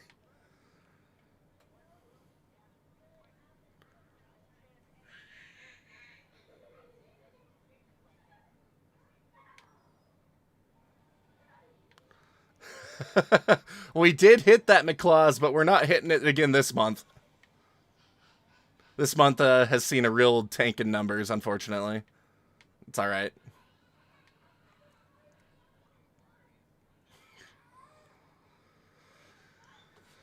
Well, here's the thing. There are people that do follow my instructions correctly, but things still don't work. And a number of reasons for that could be they're downloading illegal files from the internet from weird sources, so the files aren't correct. Nothing I can do about that. Like, to truly follow all of my instructions, you need to go into that BIOS and game preservation playlist I have and do those too. Like, that's the only way I can guarantee everything will work exactly as I've showed it if you dump it from your own system. Like, I have no control over the sources where people pirate stuff. Like, that's why I say dump your own stuff. It's the only way to truly make sure what you have isn't a piece of crap. Like, I get people all the time, I can't load my game, they're in zip format. Like, or 7-zip format. Huh, I wonder where you got it from. I technically am not legally allowed to help you if you tell me you illegally downloaded something. Like, I literally can't help you at that point.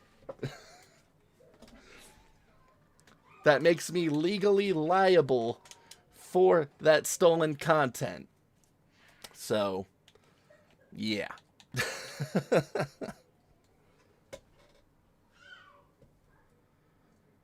No, NKit extensions work fine. NKit is just a compression. NKit is just not a compression, but a trimming tool that came out over the last little while. So that copy of Need for Speed was in NKit format. So, like, here we go. GameCube. Where'd my GameCube games go? They're under G. So yeah, like, I got GCZ.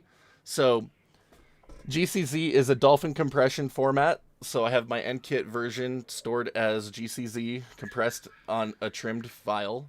So Need for Speed Underground 2 was an NKit format game that is also dolphin compressed. So it's trimmed and compressed. What up, Beeler? Welcome. Glad to have you in stream. They have to be on ISO. Like I said, that's one of the differences between different people's Xboxes again. Like, it's really hard to say what will and won't work.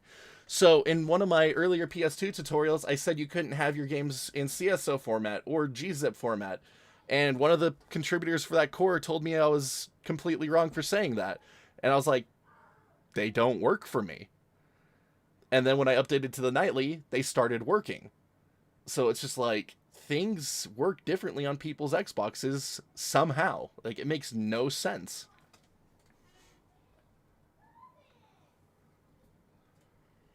Whales here. I love that about online. Like, there's so many people from all over the world you get to meet, and it's so amazing. Another game that people can't seem to get to run is Star Fox Adventures. I don't understand why people have problems with that one, but that was another one that a lot of people had trouble with.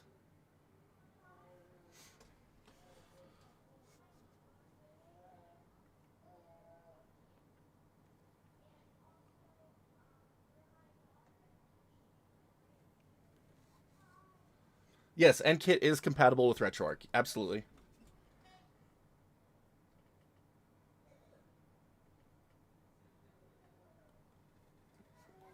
I can tell you that 2023 will be Switch Dock 2 DLSS hot leak.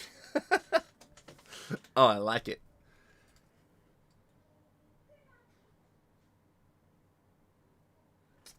And now it's not going to work for me. Like, I've run this game plenty of times just to tell people that it can run. Now it's not going to work. It's fine. It's absolutely fine. Just how it goes. So, it was working 2 days ago. Now it's not working with this update. Like, this is RetroArch on Xbox in a nutshell. No, now it does work. It just takes a million years to load from USB. There we go. Like, I don't understand. It's so funny. I love this. I love this crap. Yeah, sure, let's give me progressive scan mode. Why not?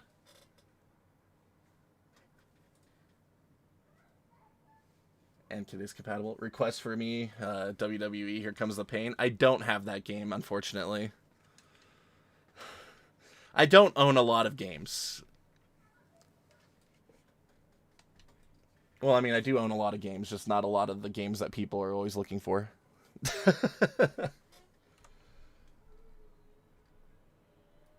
Game is overrated anyway. The RetroArch menu one is the one GameCube registers. Love that game. Why GCZ format? Saves on space. Bowl 2 here, brothers. No thanks to this dude. Oh, gosh. Thanks, Alex. It's up in the air with USB. It really is.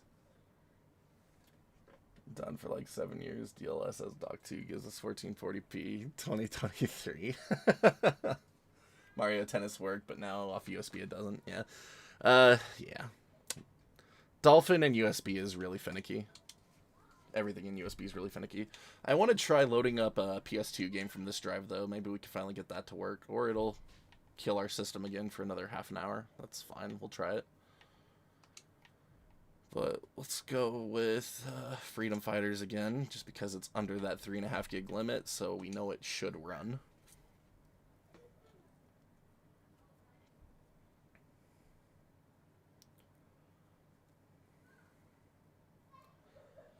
Try to use 2 USB sticks. That's right. I forgot. I was going to plug that in and see if it registers it. Why Sly Cooper on PS2 6.6 gigs? Crazy. Is it really 6.6 gigs? That is pretty crazy. Alistair, thank you for that YouTube sub.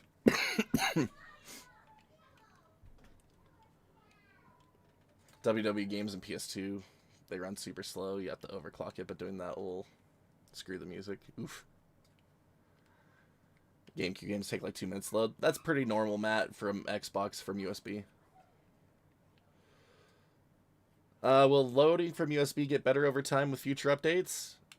Hopefully. Because I know that UWP apps have certain limitations in regard to USB loading. Like there's certain overhead or something. I don't remember. I read it about a year ago. I don't remember. But there is some sort of USB limitation. That's one of the things people hated about UWP.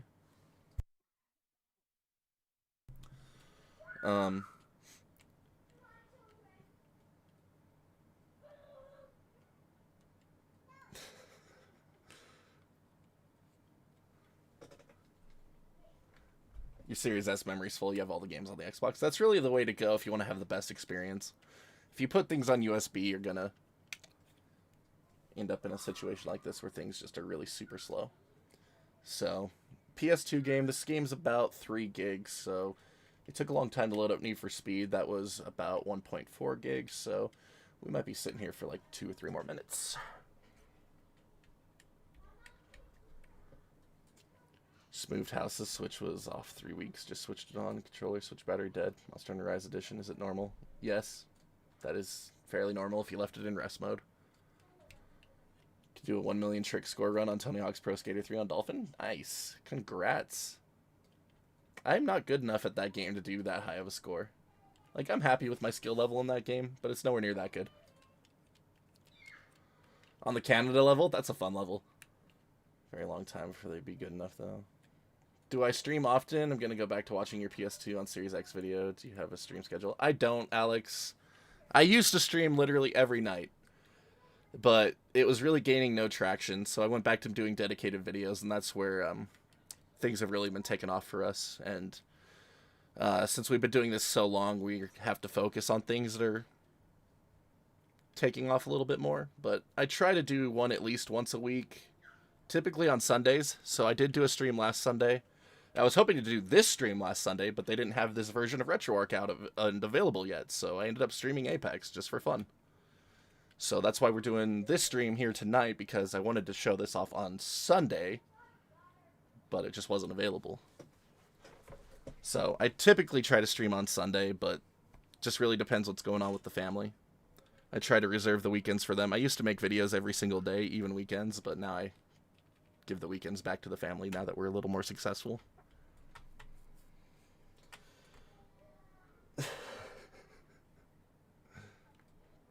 Yeah, that's normal, Beeler.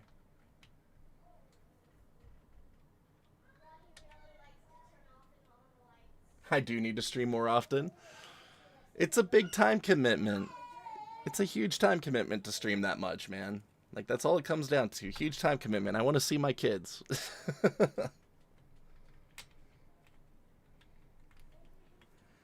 And what Modwife here said, streams do get a lot of traffic lately, but they don't always guarantee revenue, whereas the time I spend, what could have been a stream, making a video, that does bring in revenue. So, unfortunately, we are at a point where we have to focus more on the revenue side of things, because we have been doing this for 7 years living off of savings, so you can all imagine exactly what is going on in our bank account.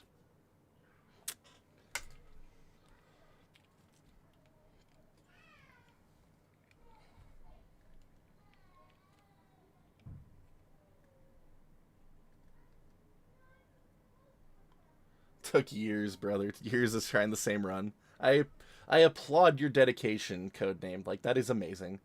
That's why I love speedrunners that are, like, top of their game. Like, top 10 speedrunners. Like, they just dedicate so much to that game. Like, I applaud their efforts. I don't have the attention span to do that. I speedran Halo 5 for about 6 to 8 months until I could get sub 130 on easy, and like, that was a lot of fun, but I just don't have the time to keep going at that. I would have loved to go for the world record on that one. Wouldn't have been too hard, but too much time.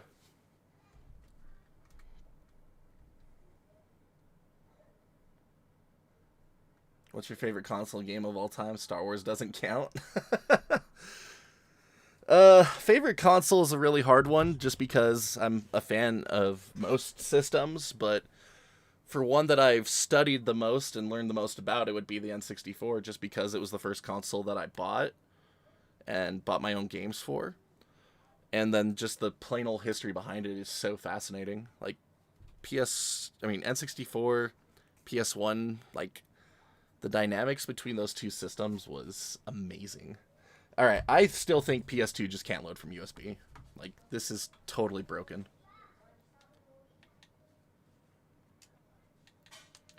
It's totally broken.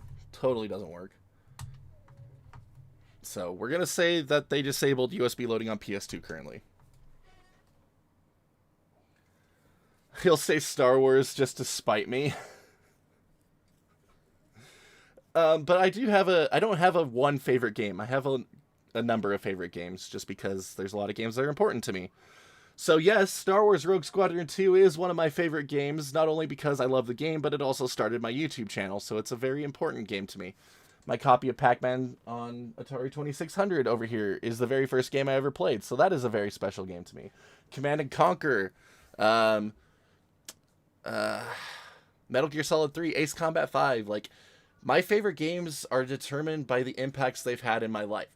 So Ace Combat 5 came out, I decided to get over my emotional crap, get in shape, and join the Air Force because of that game, so I did it. Metal Gear Solid 3 just had such an amazing story, and just really opened up a lot of storytelling things to me that I really enjoyed.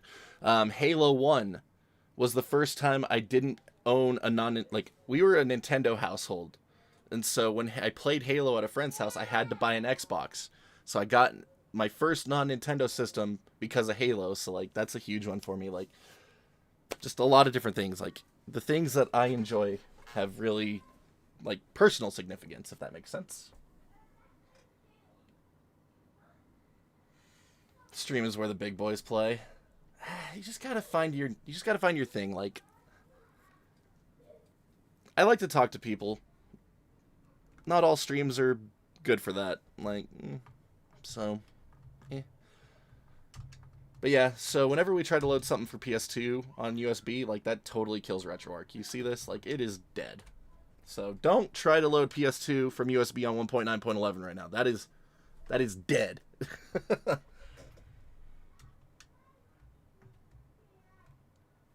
It's going to be nailing the streams live when the PS5 Slim Pro comes out and the Xbox Series X Pro come out. Until then, we got to put up with these. Hey, I never claimed that my streams were good. That's one thing I'll never claim. My streams aren't good. My streams are here to be informative. They're good in that way. They're not good for presentation or showmanship. Don't you dare.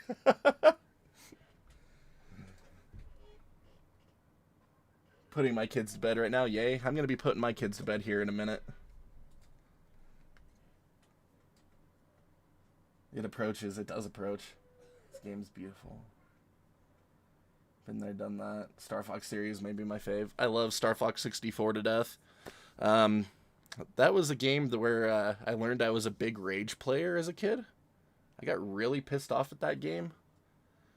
I may have thrown that game cartridge through my wall. That is what the rumor says. It might be true. Might not be.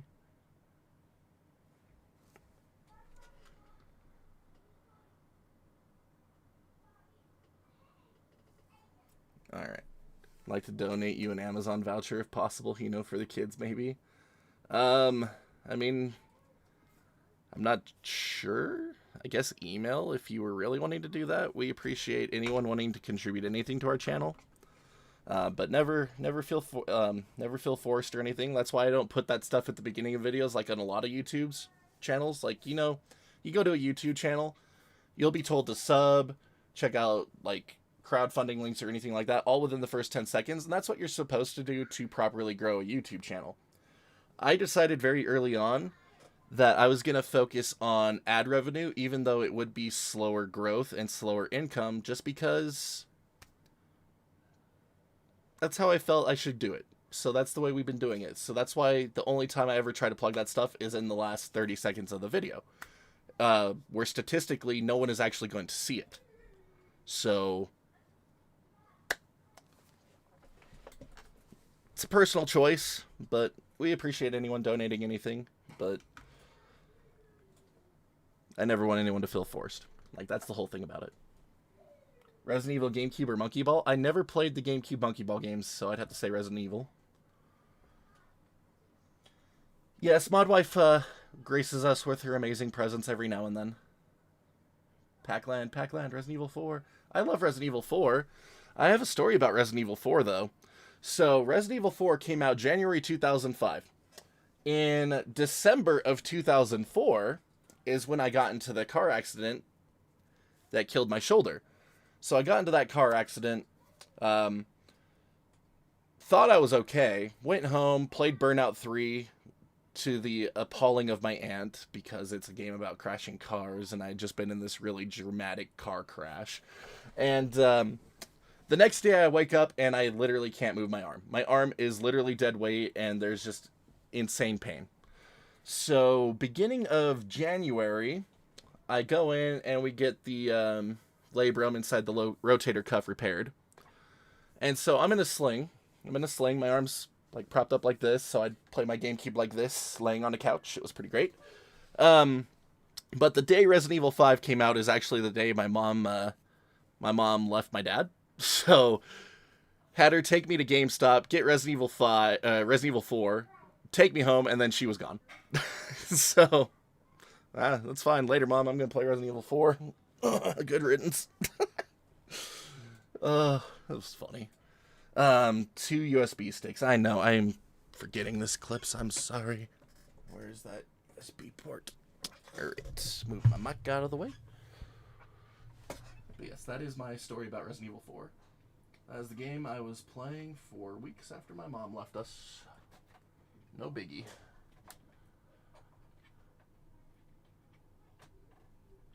Alright, we'll unplug that real quick. And try plugging in the second USB drive. Apparently I'm plugging it upside down. There we go. Alright, so you cannot use more than one USB device at a time in media mode. There we go. Confirmation. It is angry about that.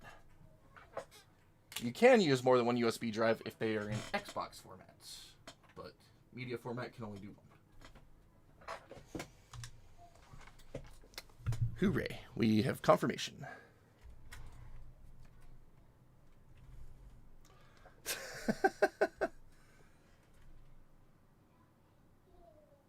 You can stream straight out of Retroarch. People have been asking me about that for the Xbox version. I don't know about setting that up, personally.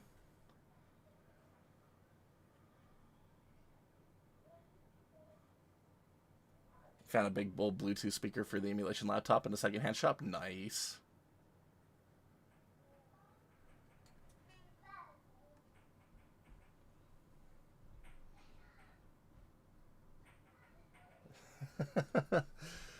No worries, Beeler. No worries. I like to help people out. I have an underlying need to help people, apparently.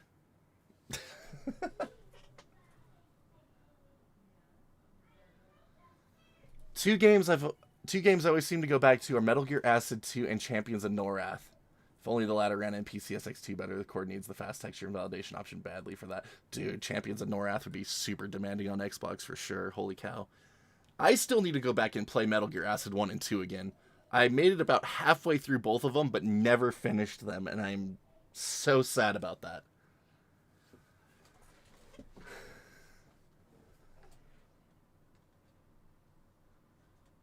Ice may have got rage quitting from Star Fox 64. He also got really great with that game. I did. It was always 3v1s. I'd win. I'm not that good at that game anymore.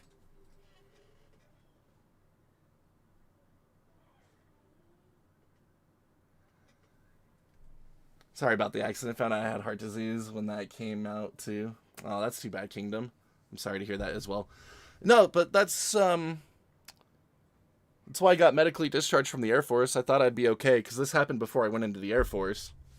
And so I worked really hard to like get in shape for it. So I was able to do well past boot camp requirements. Like I looked at what the boot camp requirements were and I said, I want to double that. So they wanted me, except for running, screw running. I was able to do the mile under the time they needed, but like for sit-ups and push-ups, I made sure I could do twice as many in the time required. And I got there, and I was really proud of that. And then we got to boot camp, and I can't carry weight. I can't support any weight on this shoulder. Like, this shoulder cannot hold any weight. So they gave us our packs and all that, and it just... And like 2 days into boot camp, I couldn't lift my arm anymore. And I was like, well, now what? This was kind of the life goal here. Like, this is what I've been working towards and planning for, and now I can't lift my arm. Oh, it's so... The world works out funny like that, friends. You never know what you're going to get tossed.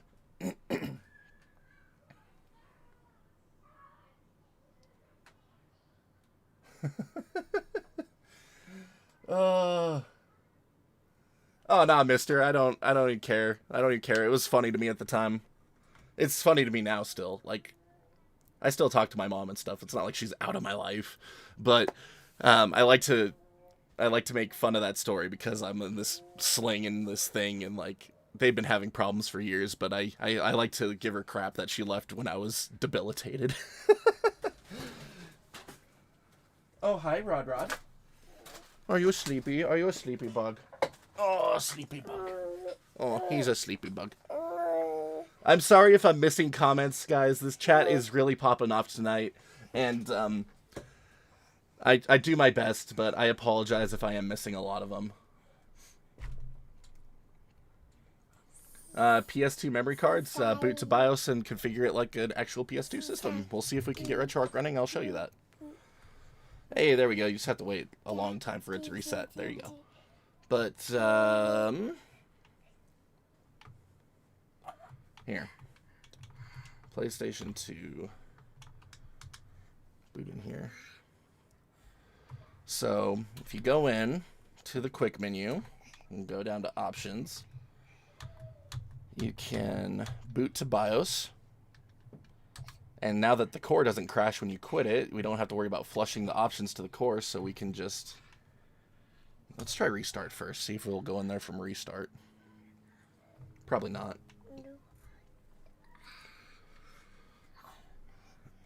Alright.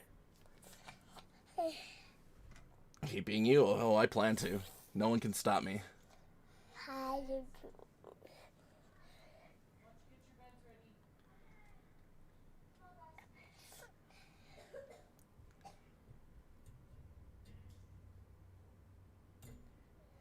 You'll be able to play N64 games on the Switch soon. Yeah, the Switch thing will be interesting. Okay, so the restart function apparently is broken. We're not gonna do that again. Ah, baby. Yes, this is our little Roddy boy. He's a goober. He's a big chunk. A big chunky boy. And he's silly.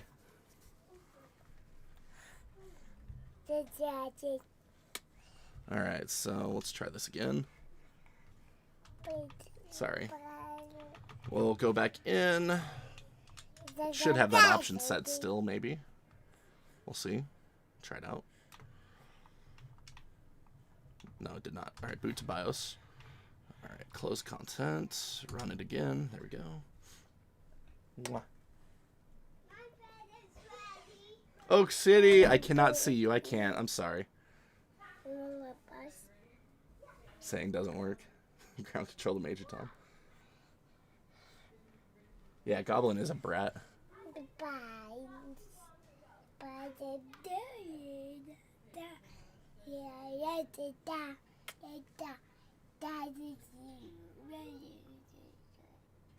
Oh, look at that. Now we just, like, aren't loading at all. It didn't even load up the BIOS. That's awesome. PS2 emulation on Xbox. It's so... It works so good, everybody. It works so good. It's not like it's an alpha core or something. It works so great.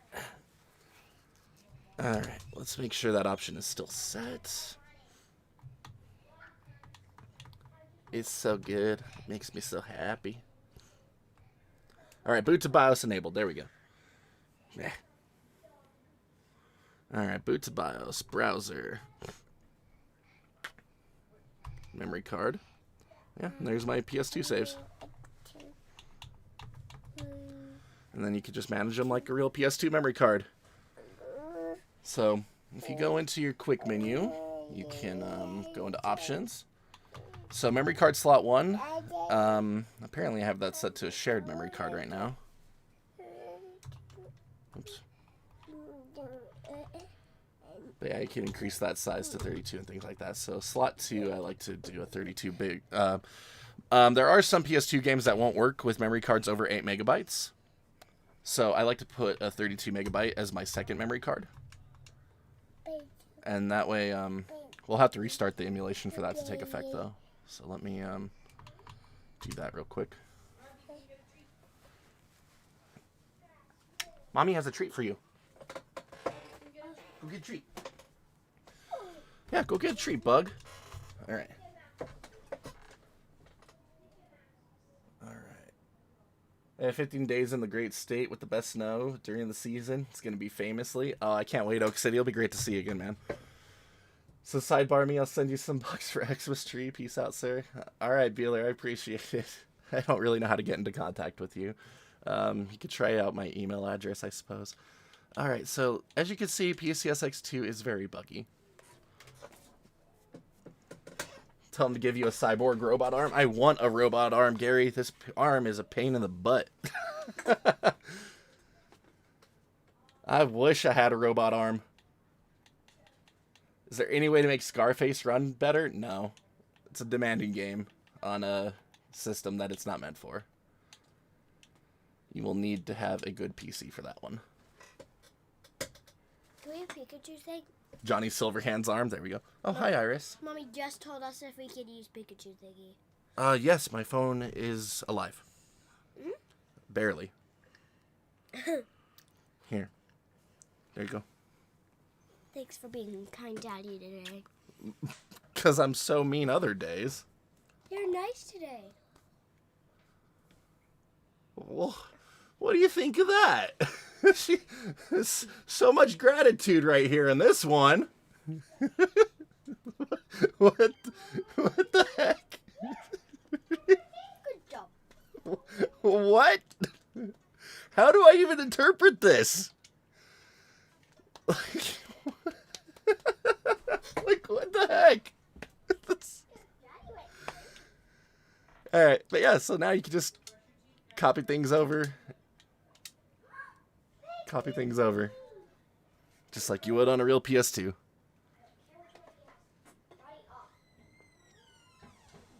Ta-da!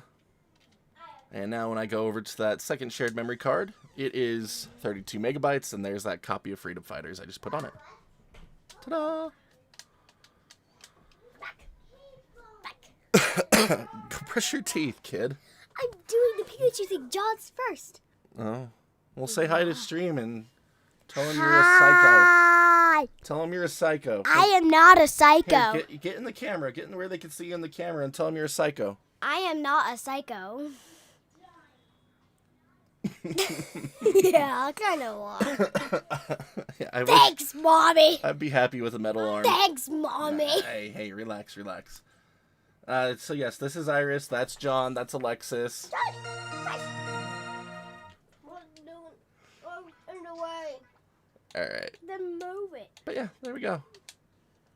And then Alexis, can you hold it for him? Here, go on. No. You're being distracting. All right. But then when you're done managing your memory cards, you can just turn the option off again and then close out your content.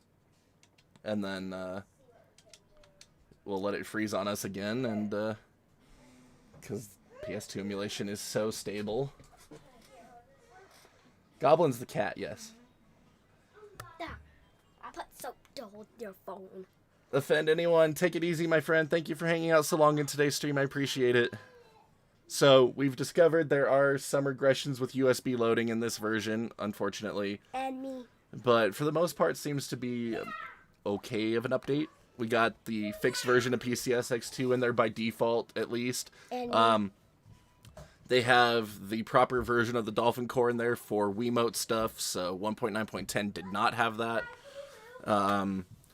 So, if you're willing to be patient with your USB stuff, I think the update's pretty good so far. But yeah, so there we go. That crashed again. Wee. Me want food or no?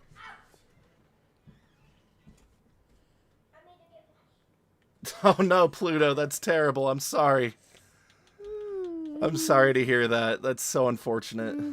I really wish that I could just share all that stuff with you guys, but it is illegal, and I'm not going to risk my channel for it, so I apologize for that. Well, I mean, I don't apologize for it, really. It would just make my life a heck of a lot simpler to share it all with you. Evie, look what was There is a child.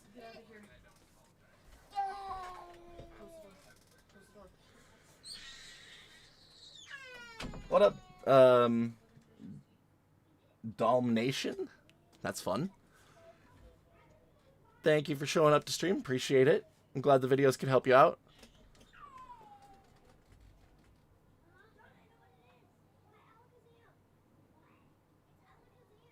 Yes.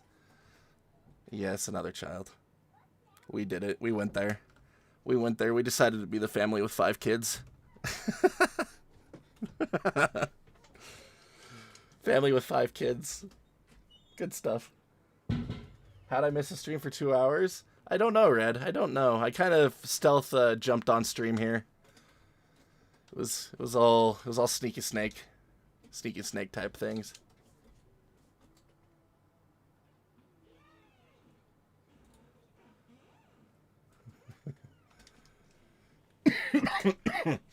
Oh gosh.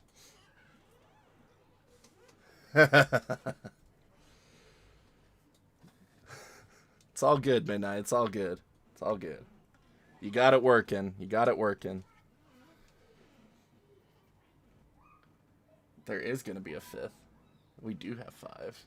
Your dream? Nice. Your brother has 7. That's right. Why do I do this to you? Because I can.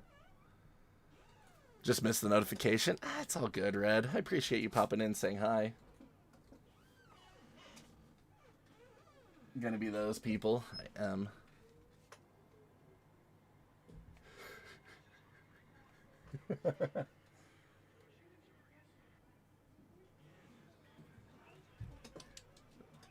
What up, Nunya Bidness? Love it. Love that name. You tend to hate doing all the fiddling with emulation, having the games generally aren't worth it, but your guides actually got stuff stood up using them. Well, I'm glad to hear it. I do those guides as much in real time as possible. I have to redo a take every now and then, but like I'm literally doing those steps as I'm recording as I'm saying it. Like those videos are real time. That's why some of them might be longer than they need to be at times, but I figured that's the best way to convey information personally. But yeah, this is one of my all-time favorite games right here. And it runs great on Xbox now. Like, this is really fun. I was really pissed when they didn't bring Ace Combat 5 to Xbox One when they released Ace Combat 7. When Ace Combat 7 came out, if you pre-ordered it on PS4, you got a port of Ace Combat 5 native to PS4. It's not an emulated PS2 game like I thought it was going to be. It was an actual native PS4 port. And then for Xbox One, they gave away a digital copy of Ace Combat 6 for Xbox 360 that ran under back compat mode. So I got a review copy from Namco for the Xbox One version, and then I bought the game on PS4, so that way I could get the Ace Combat 5 port for PS4, but I was still pissed they never brought that out on Xbox because this is one of my all-time favorite games. And so now I get to say I can play Ace Combat 5 on my Xbox anyway. So, I win.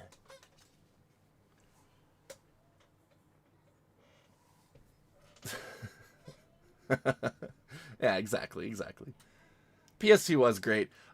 So, after I got my original Xbox, because that was my first non-Nintendo system aside from my Sega Game Gear. That was technically my first non-Nintendo system, but I only had 3 games for that, so it doesn't really count. But after I got the Xbox, I decided I wanted to go back and see other things I missed. So I got a PS2, and I really dove headfirst into the PS1 and PS2 library, and I absolutely adore those systems so much. And then PS3 came out and destroyed all that love instantly. I'm sorry, I'm not a PS3 fan. I don't care for what Sony did with PS3 and PS4. Like, there's nothing on there that really interests me outside of like 1 or 2 exclusives. Otherwise, the majority of those systems libraries are just, I don't care.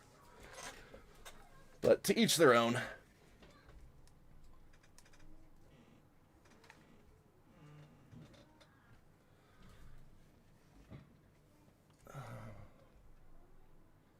Nintendo all the way to GameCube, then PlayStation all the way. Yeah, PlayStation 3, PlayStation 4, and I'm actually probably not even going to buy a PlayStation 5. Like, there's so little on that system right now that is even interesting that I can't get elsewhere. Like, the only true exclusive for that system right now is still, like, Demon's Souls and Returnal, I guess. Returnal looks interesting, but not enough for me to buy a PlayStation, and I don't care for Souls games. But it's like, I want to play Spider-Man. I get that on my PS4. I don't care about it not being the best. I can still play it. And then Horizon Forbidden West is going to be on PS4 as well, if I don't want to wait for an eventual PC port that I know will be coming on that one. So, most of the PlayStation exclusives really don't appeal to me anymore. Like, I don't care for their style of games a whole lot. It just doesn't jive with me. But each their own.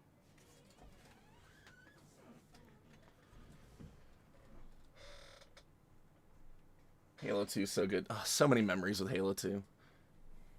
Having issues with Okage graphics on PS2. Also with Warriors of Might and Magic. With controller walking.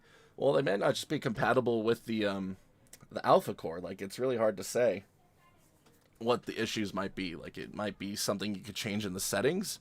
That's why I tell people to check out the PCSX2 wiki, because we do have a lot of the video hacks implemented into the core now that you can enable that can help fix certain games. So check out the PS2 wiki and see if there's anything in here you can change. Otherwise, it might be something that requires OpenGL, which is not available for us on Xbox.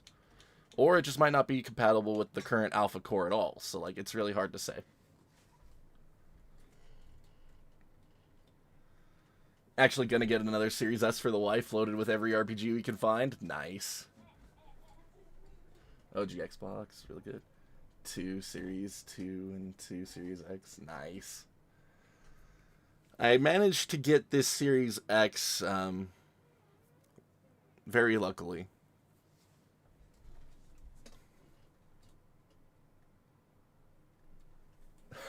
That is awesome. I love that setup. I want to get another Series X for our living room, because I would love to be able to play these games out there, because I'm in this room so much as it is. Like, I'm in this room so freaking much that I just want to go out there and play games, but I don't want to take the Series X out there every time I want to do that. It's annoying. So hopefully one day I can find another one. PS3 sucked. There were some fascinating games on it. I love Uncharted to death. Like, that's by far my favorite Sony exclusive from this era of Sony. But they've dived too hardcore into that formula with all of their exclusive franchises, in my opinion. Like, they're too similar. It's just the same problem that people have with Xbox. Oh, it's all the same shooter. It's like, yeah. Xbox is all the same shooter. PlayStation's all the same third-person shooter. Which one do you want? Like, I don't know. As long as you have fun with it, does it really matter? I guess not.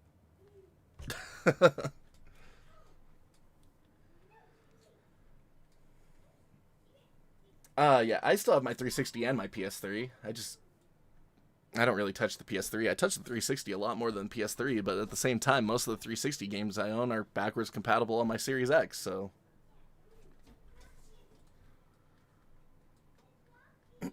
No PS3 guy, have one. I'm an impulse buyer. PS5's so bad. Boyfriend bought it because he is a streamer. He used it for Miles Morales and has been collecting dust since then. Game Pass is definitely a big plus for Xbox, that's for sure. PC here, all digital. My arm makes it really hard to play PC games. When I start having to, like, move the mouse around a lot, it actually starts hurting after a while, so I gave up on PC gaming. I didn't really care for controllers on PC, to be honest. Like, I know it's an option, I just don't care for it. I'm too invested in my Xbox ecosystem at this point. I mean, oh, I can't see my achievos. There we go. See, I have 141,000 achievement points. I'm too invested in this ecosystem at this point.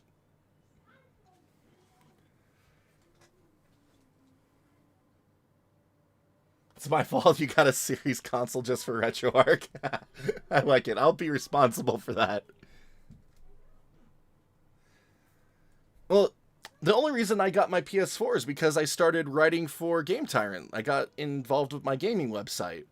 So I bought a PS4 to do potential PS4 reviews. I bought the PS4 in 2016, played like 3 hours of Uncharted 4, and then didn't touch the system again until 2019 when I started to finally get PS4 review stuff. Like, it was not appealing. It was not an appealing system to me. Like, I don't know. You're reminded of how much you hate Halo 3? I'm sorry, Red.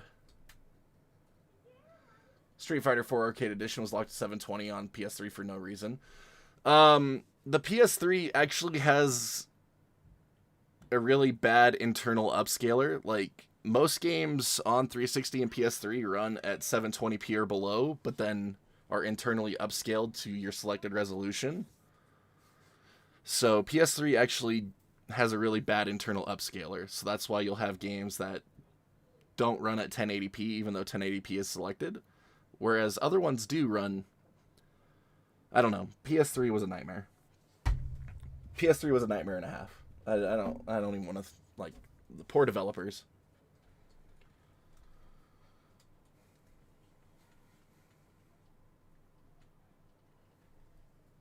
There are some native 1080p games on PS3 and 360, which is pretty cool. What was it? Quake 2. If you bought the special edition of Quake 4, it came with a version of Quake 2 on a bonus disc. And that game actually ran at native 1080p, even though the 360 at the time couldn't output 1080p. It was back when it was still component video only, so it could max out at 1080i. So even though the game was natively running at 1080p, you couldn't output it at 1080p at the time. It was really funny.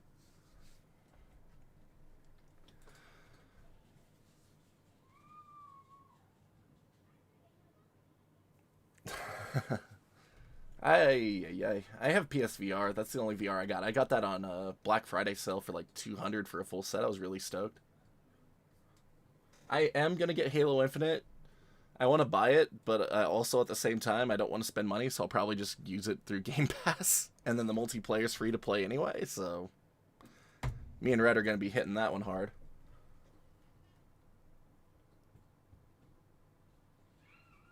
Is there a difference in performance between Series S and X emulation? A fairly negligible one. At most, you'll see 3 to 10 frames in demanding games, is what I'd say. Your DualShock 4 controls your laptop mouse. Yeah, that was one cool thing with custom DualShock drivers, is that you do get that. I did that. I built a gaming PC inside the shell of an original Xbox back in 2016. And I had the DualShock 4 plugged into it, and I had a chat pad plugged into the DualShock 4, so that way I had keyboard and mouse all right there on the DualShock.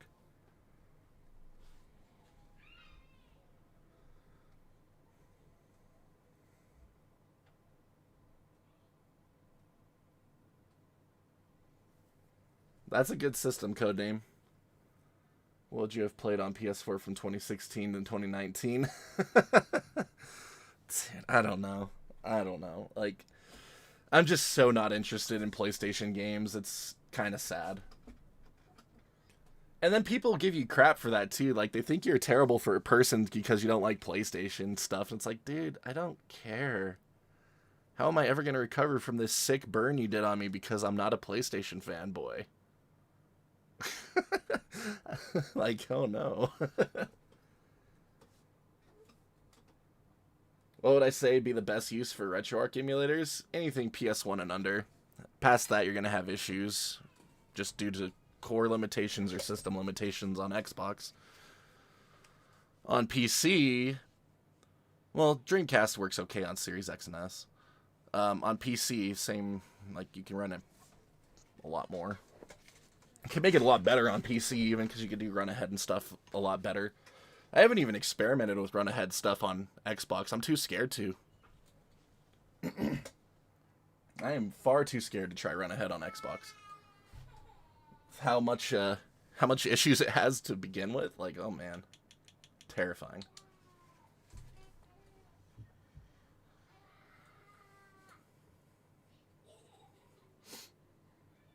What up, Wiz? You made it. Infinite will be so good. Had enough fun in the MP for sure. People joining mid-game and socials. Wow, I know, right? Steam does it nowadays, man, automatically. I don't like using Steam's controller profiler. It's caused me a lot of issues and headaches, to be honest.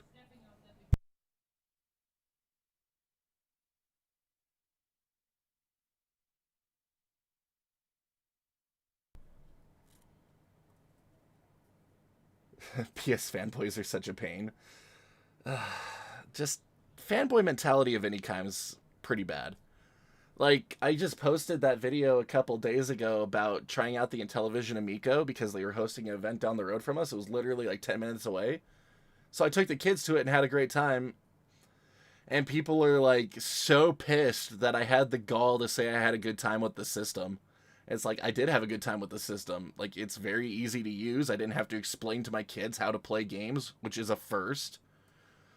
Like, well, you can get that on the Switch. It's like, sure, if you want to spend a crap ton of time digging through thousands of titles to find a game that you could play like that. But as for what it did, like, nothing matches that in my book yet. Like, I've never had a gaming experience like that with my kids yet, and it was really cool. So it's like, yeah, I want to get an Amico when they finally come out. And people are just up in arms about it. Like, it's nuts. It's like, dude, I ain't going to change my mind because y'all are pissed that I enjoyed something. Like, y'all are acting worse than my 2-year-old. Like, oh, well, whatever. But yeah, what do you got, Geraldine? What do you got? What are you recommending?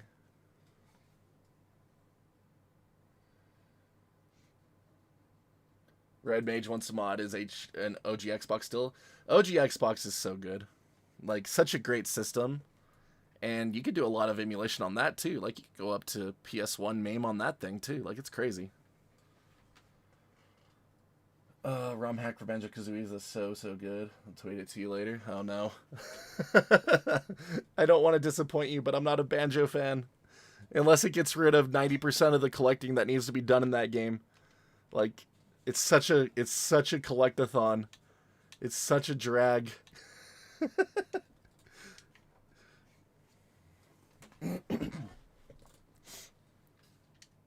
Oh no, my playlists are not working right now. Oh no. Oh right, because I don't have the right USB drive in. That would explain it. I want to see if PSP still crashes when you exit a game in here too. I'll just load up Soul Calibur. No, not PCSX2. Dang it, wrong core. I'll let it do its thing.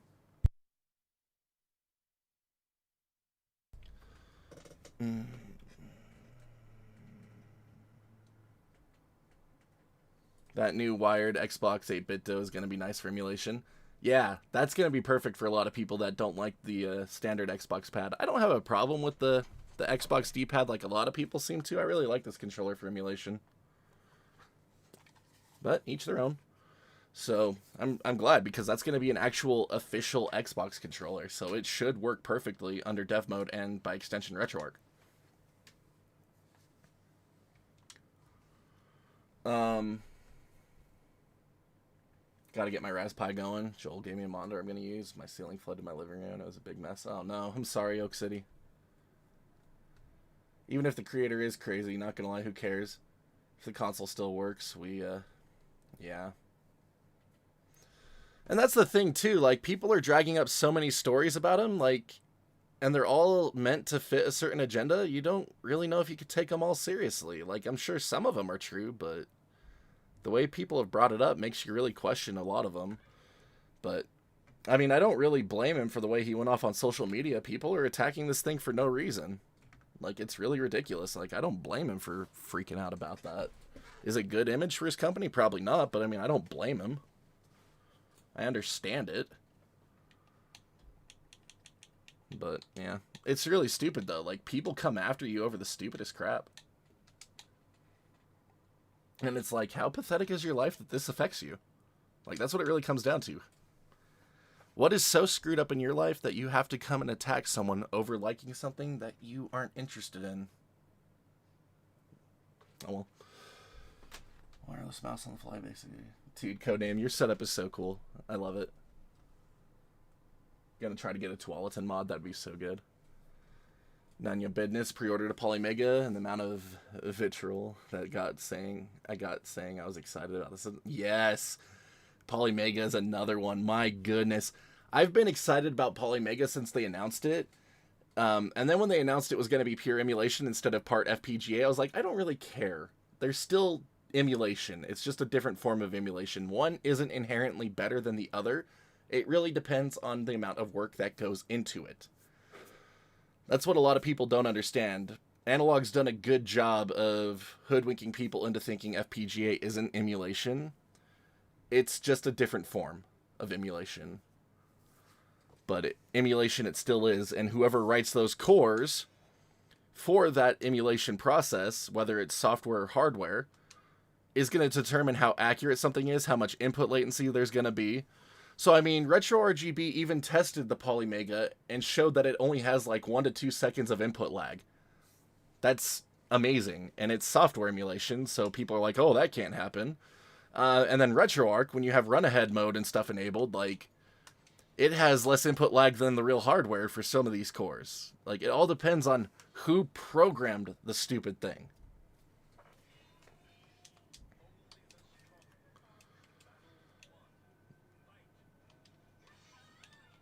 Alright. So, PSP, let's see if it still crashes when we quit out of PSP games. It doesn't! Yes! That's amazing. Alright, so Dreamcast still crashes. PS2 and PSP no longer crash.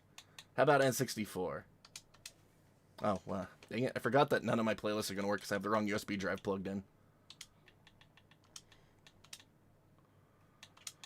But yeah, let's try out Nintendo 64. But yeah, I got to try Polymega at E3 back in 2019, and it just got me even more excited. So you can actually see Brian let me plug in my capture card and direct capture for like an hour and a half. Just people playing the Polymega. So I uploaded some of my favorite demos from that onto my channel. So you can actually go back and find my E3 2019 playlist and see all of my Polymega videos from back in 2019. Like, the system was awesome. And I'm excited that it's finally here. Like, people don't understand that the part shortage started before the pandemic. Like, part shortages started like late 2019, early or mid 2019 is when they really started. So little companies like Analog, Polymega, Intellivision with their Amico, like, they're hit the hardest compared to companies like Microsoft, Sony, Nintendo. And you can see how this is even affecting Sony and Microsoft, like with how hard PS5 and Series X have been to get. Like, it affects everybody, but these bigger companies get to force the little companies out of the way, so little companies take it even harder. And people get so pissed about there being a delay. And it's like, dude, you realize that everything is kind of in the toilet right now, right? Like, chill the frick out. It's a piece of plastic that you play games on. It ain't world hunger. Put this much devotion towards ending world hunger, please.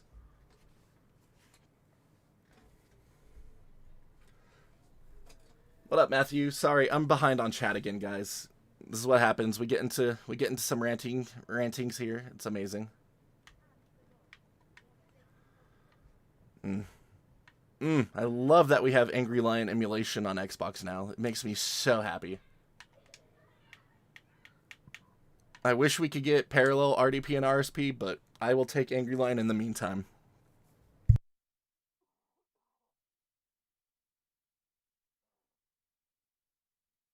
You pre-ordered one of those, but you don't know why. Because you just want to have fun.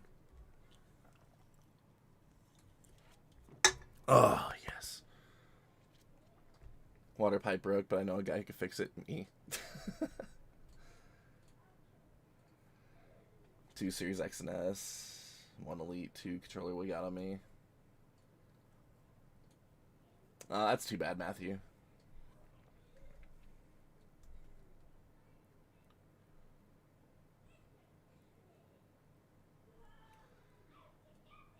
Yeah, a lot of people do think the Amico is a con, but it's like, dude, it's not. Like, they're having some problems, but it's not. It's so not. Whole plug-and-play aspect as opposed to fiddling with emulation is the selling point for Polymega. Yeah, and it's really low input latency. Like I said, Bob from RetroRGB tested it out. Like, it's going to be a fantastic system. Unfortunately, because of said part shortage that we just went on a rant about, it's costing a lot more than it should. I'm glad I got in on the pre-order before it went up $100, but like, it is expensive and that does suck, but I don't know. For what we're getting, There's going to be virtually no setup required. You just put your game in. It has the database already built into the system. You're going to have cover art for most things. If it doesn't, they'll update it because they are still actively updating. Like, it's going to be really cool. Like, it's going to be able to do all this stuff. They're going to start adding things onto it now that they're finally getting the system out there. They announced that they're going to do Element Module 5 before the end of this year. So in the next 2 months, we should know what Element Module 5 is. That's going to be cool. And it's just super easy way to play games. And a really, like, clean way to play games. And low latency. Like, it's going to be great. How's 1.9.11 going? It's going all right. I'm having some USB bugs, but that might just be needing... I just might need to reinstall it later, but... we're getting less core crashes on certain things, so overall a solid upgrade. Not a mandatory one by any stretch if you're on 1.9.8 or higher, but... not bad.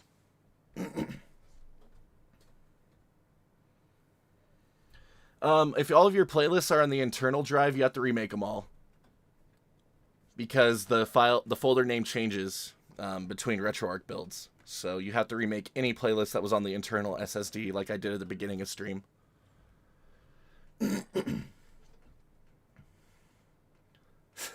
Really, Gary? That's funny.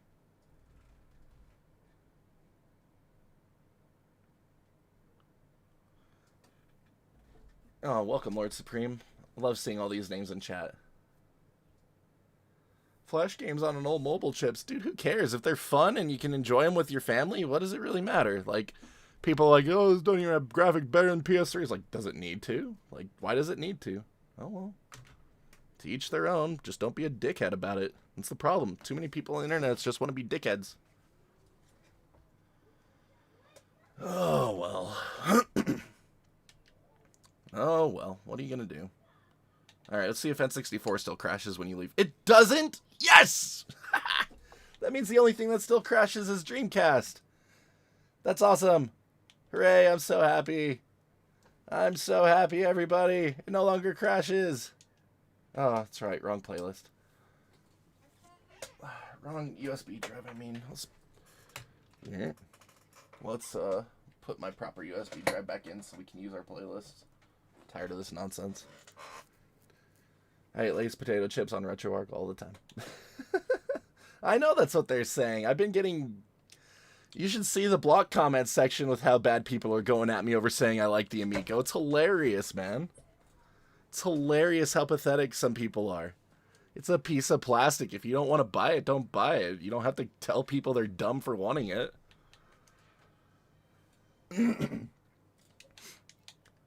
Be like me telling people that want a PS5 they're morons. Like, how stupid would that be? Oh, man, you want a PS5? How stupid are you? Like, could you imagine? Oh, wait, there are people that do that. Never mind. You don't have to imagine. It's so stupid. Like, let people enjoy what they want to enjoy. Ah, one shot off.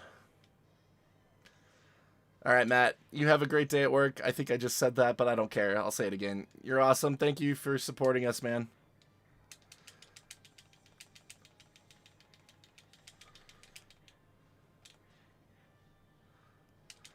But yeah, MegaManX is another one of my all-time favorite games, for anyone that was wondering. This is, I do challenge runs in this game where you get no upgrades other than the mandatory ones. And, I really love that.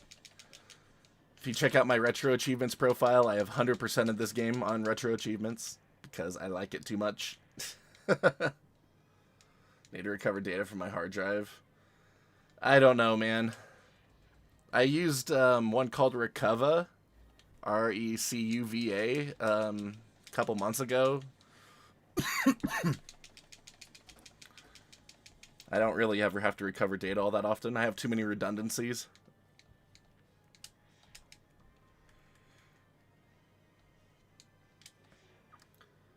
Oh my gosh, handheld shaders in RetroArch make me so happy. I wish we could get Game Boy Advance link cable support sometime.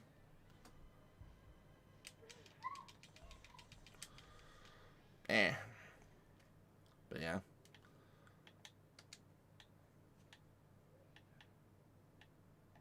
Good stuff. Good stuff. That's one of the things I want to try out Mr. FPGA for, Red.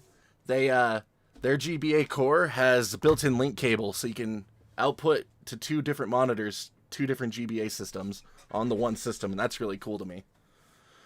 So I'm hoping we can see something like that in Retroarch, just because I like using Retroarch over standalone GBA emulators out of simplicity.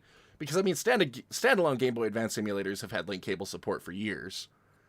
But just the way that Mr. FPGA implements it is really cool to me.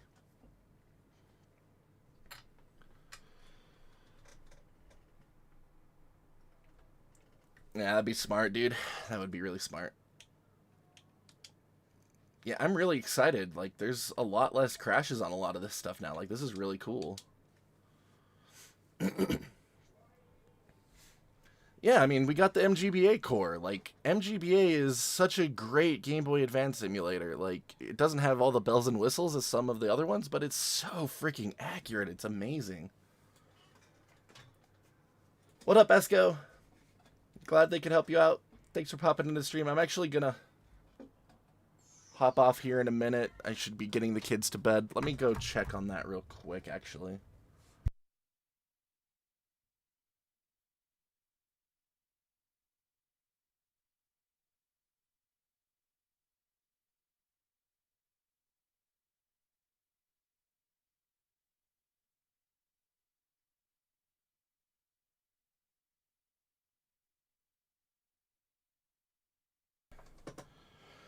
I only cover dev mode because retail mode is technically a TOS violation, so I like to keep things on my channel not violating things. So, I do dev mode. I only cover dev mode.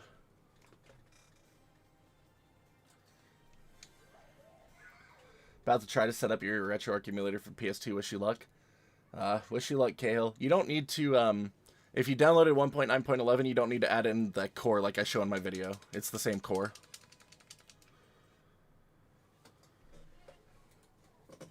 No, I really don't care if people do retail mode, dev mode, and all that stuff. I don't care if people download their games. I really don't care. I just have to make sure that I do it in a way that technically falls within legal ramifications for my channel. So, that's what I do. That's why I tell you in the video, I don't care where you get stuff, just don't ask me for illegal links because I can't give them out. And that's why I show you guys how to legally obtain a lot of BIOS files and games. I don't have tutorials for everything, just because some of it's really complicated. But for a lot of things, I try to have that stuff. So, I mean, I have that for a lot of popular systems.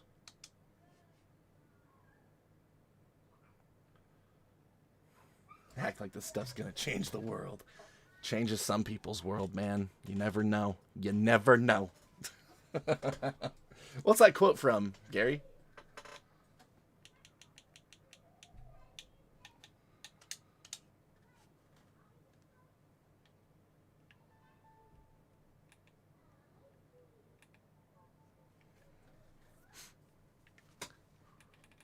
I'm glad an LNDS is getting so good. Makes me happy.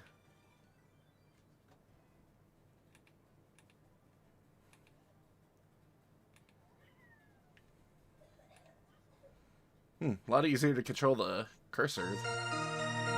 That's nice.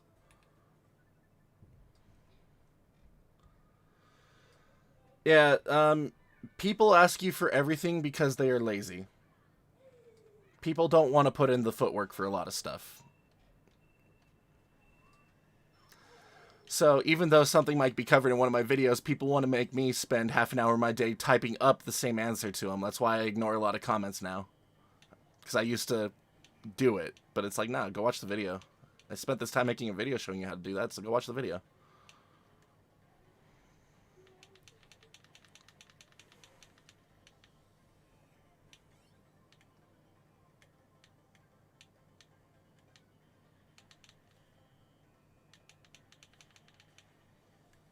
I never could snake in this game.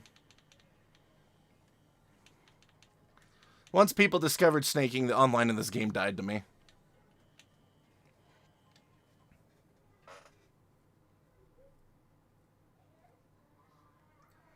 How do you transfer VMU files like from like Retroarch on your PC? You can just transfer them all straight over from your save folder.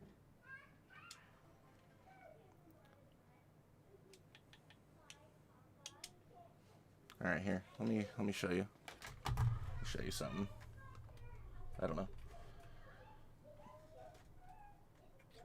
Let me do this. But yeah, like if you have a instance of RetroArch you're running on PC, like you could just go into your saves folder. Well, Dreamcast actually saves its saves under the system folder, so system DC. But yeah, like you have your save folder, your save files, VMUs, and then you can just put those into your save system DC. Just put them into your saves. Right there.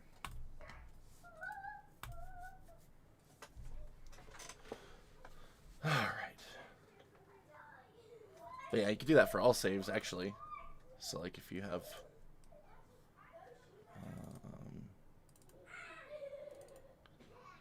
like your saves folder. Man, remember when Flycast was Rycast? But you could just do that with any of your save folders, save files. Yeah, I like to emulate the VMU on DC. I don't have it on right now, I don't think, but I like it. I like it a lot. I have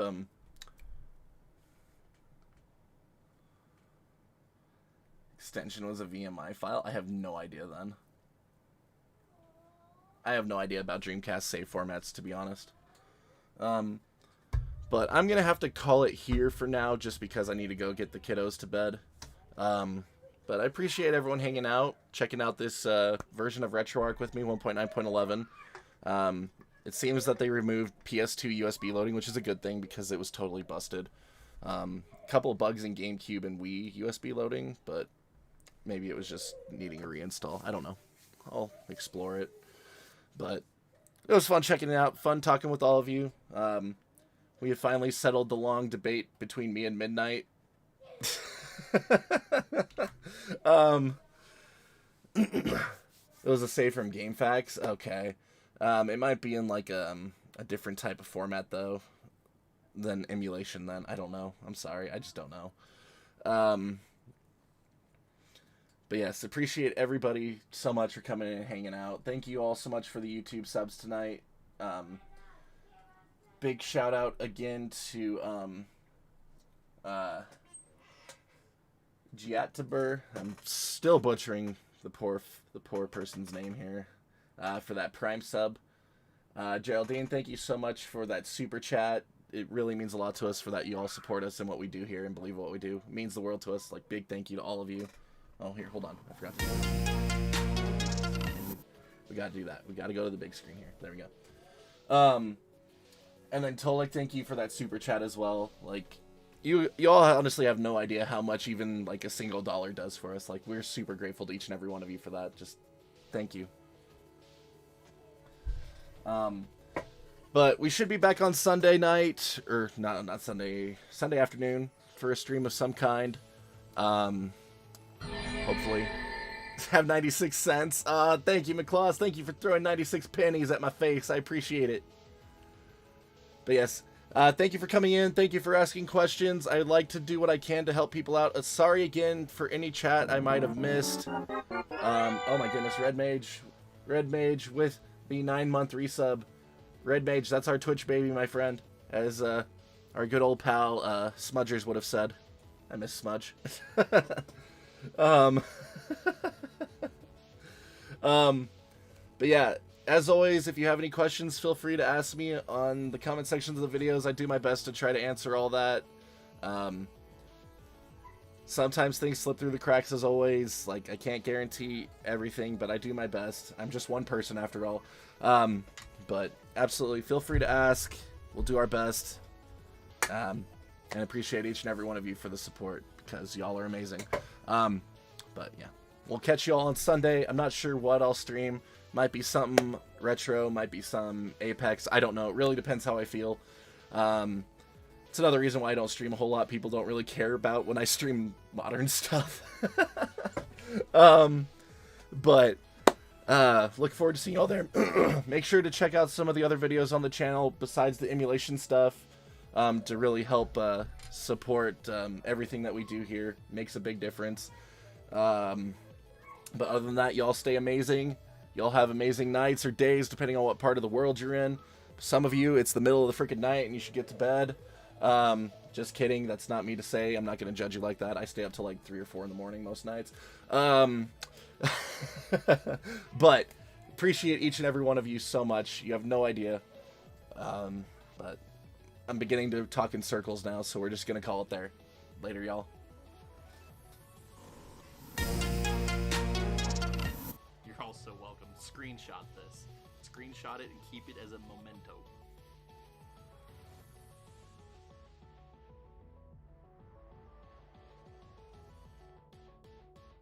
Oh wow. Yeah, Deuterock did a thing, guys.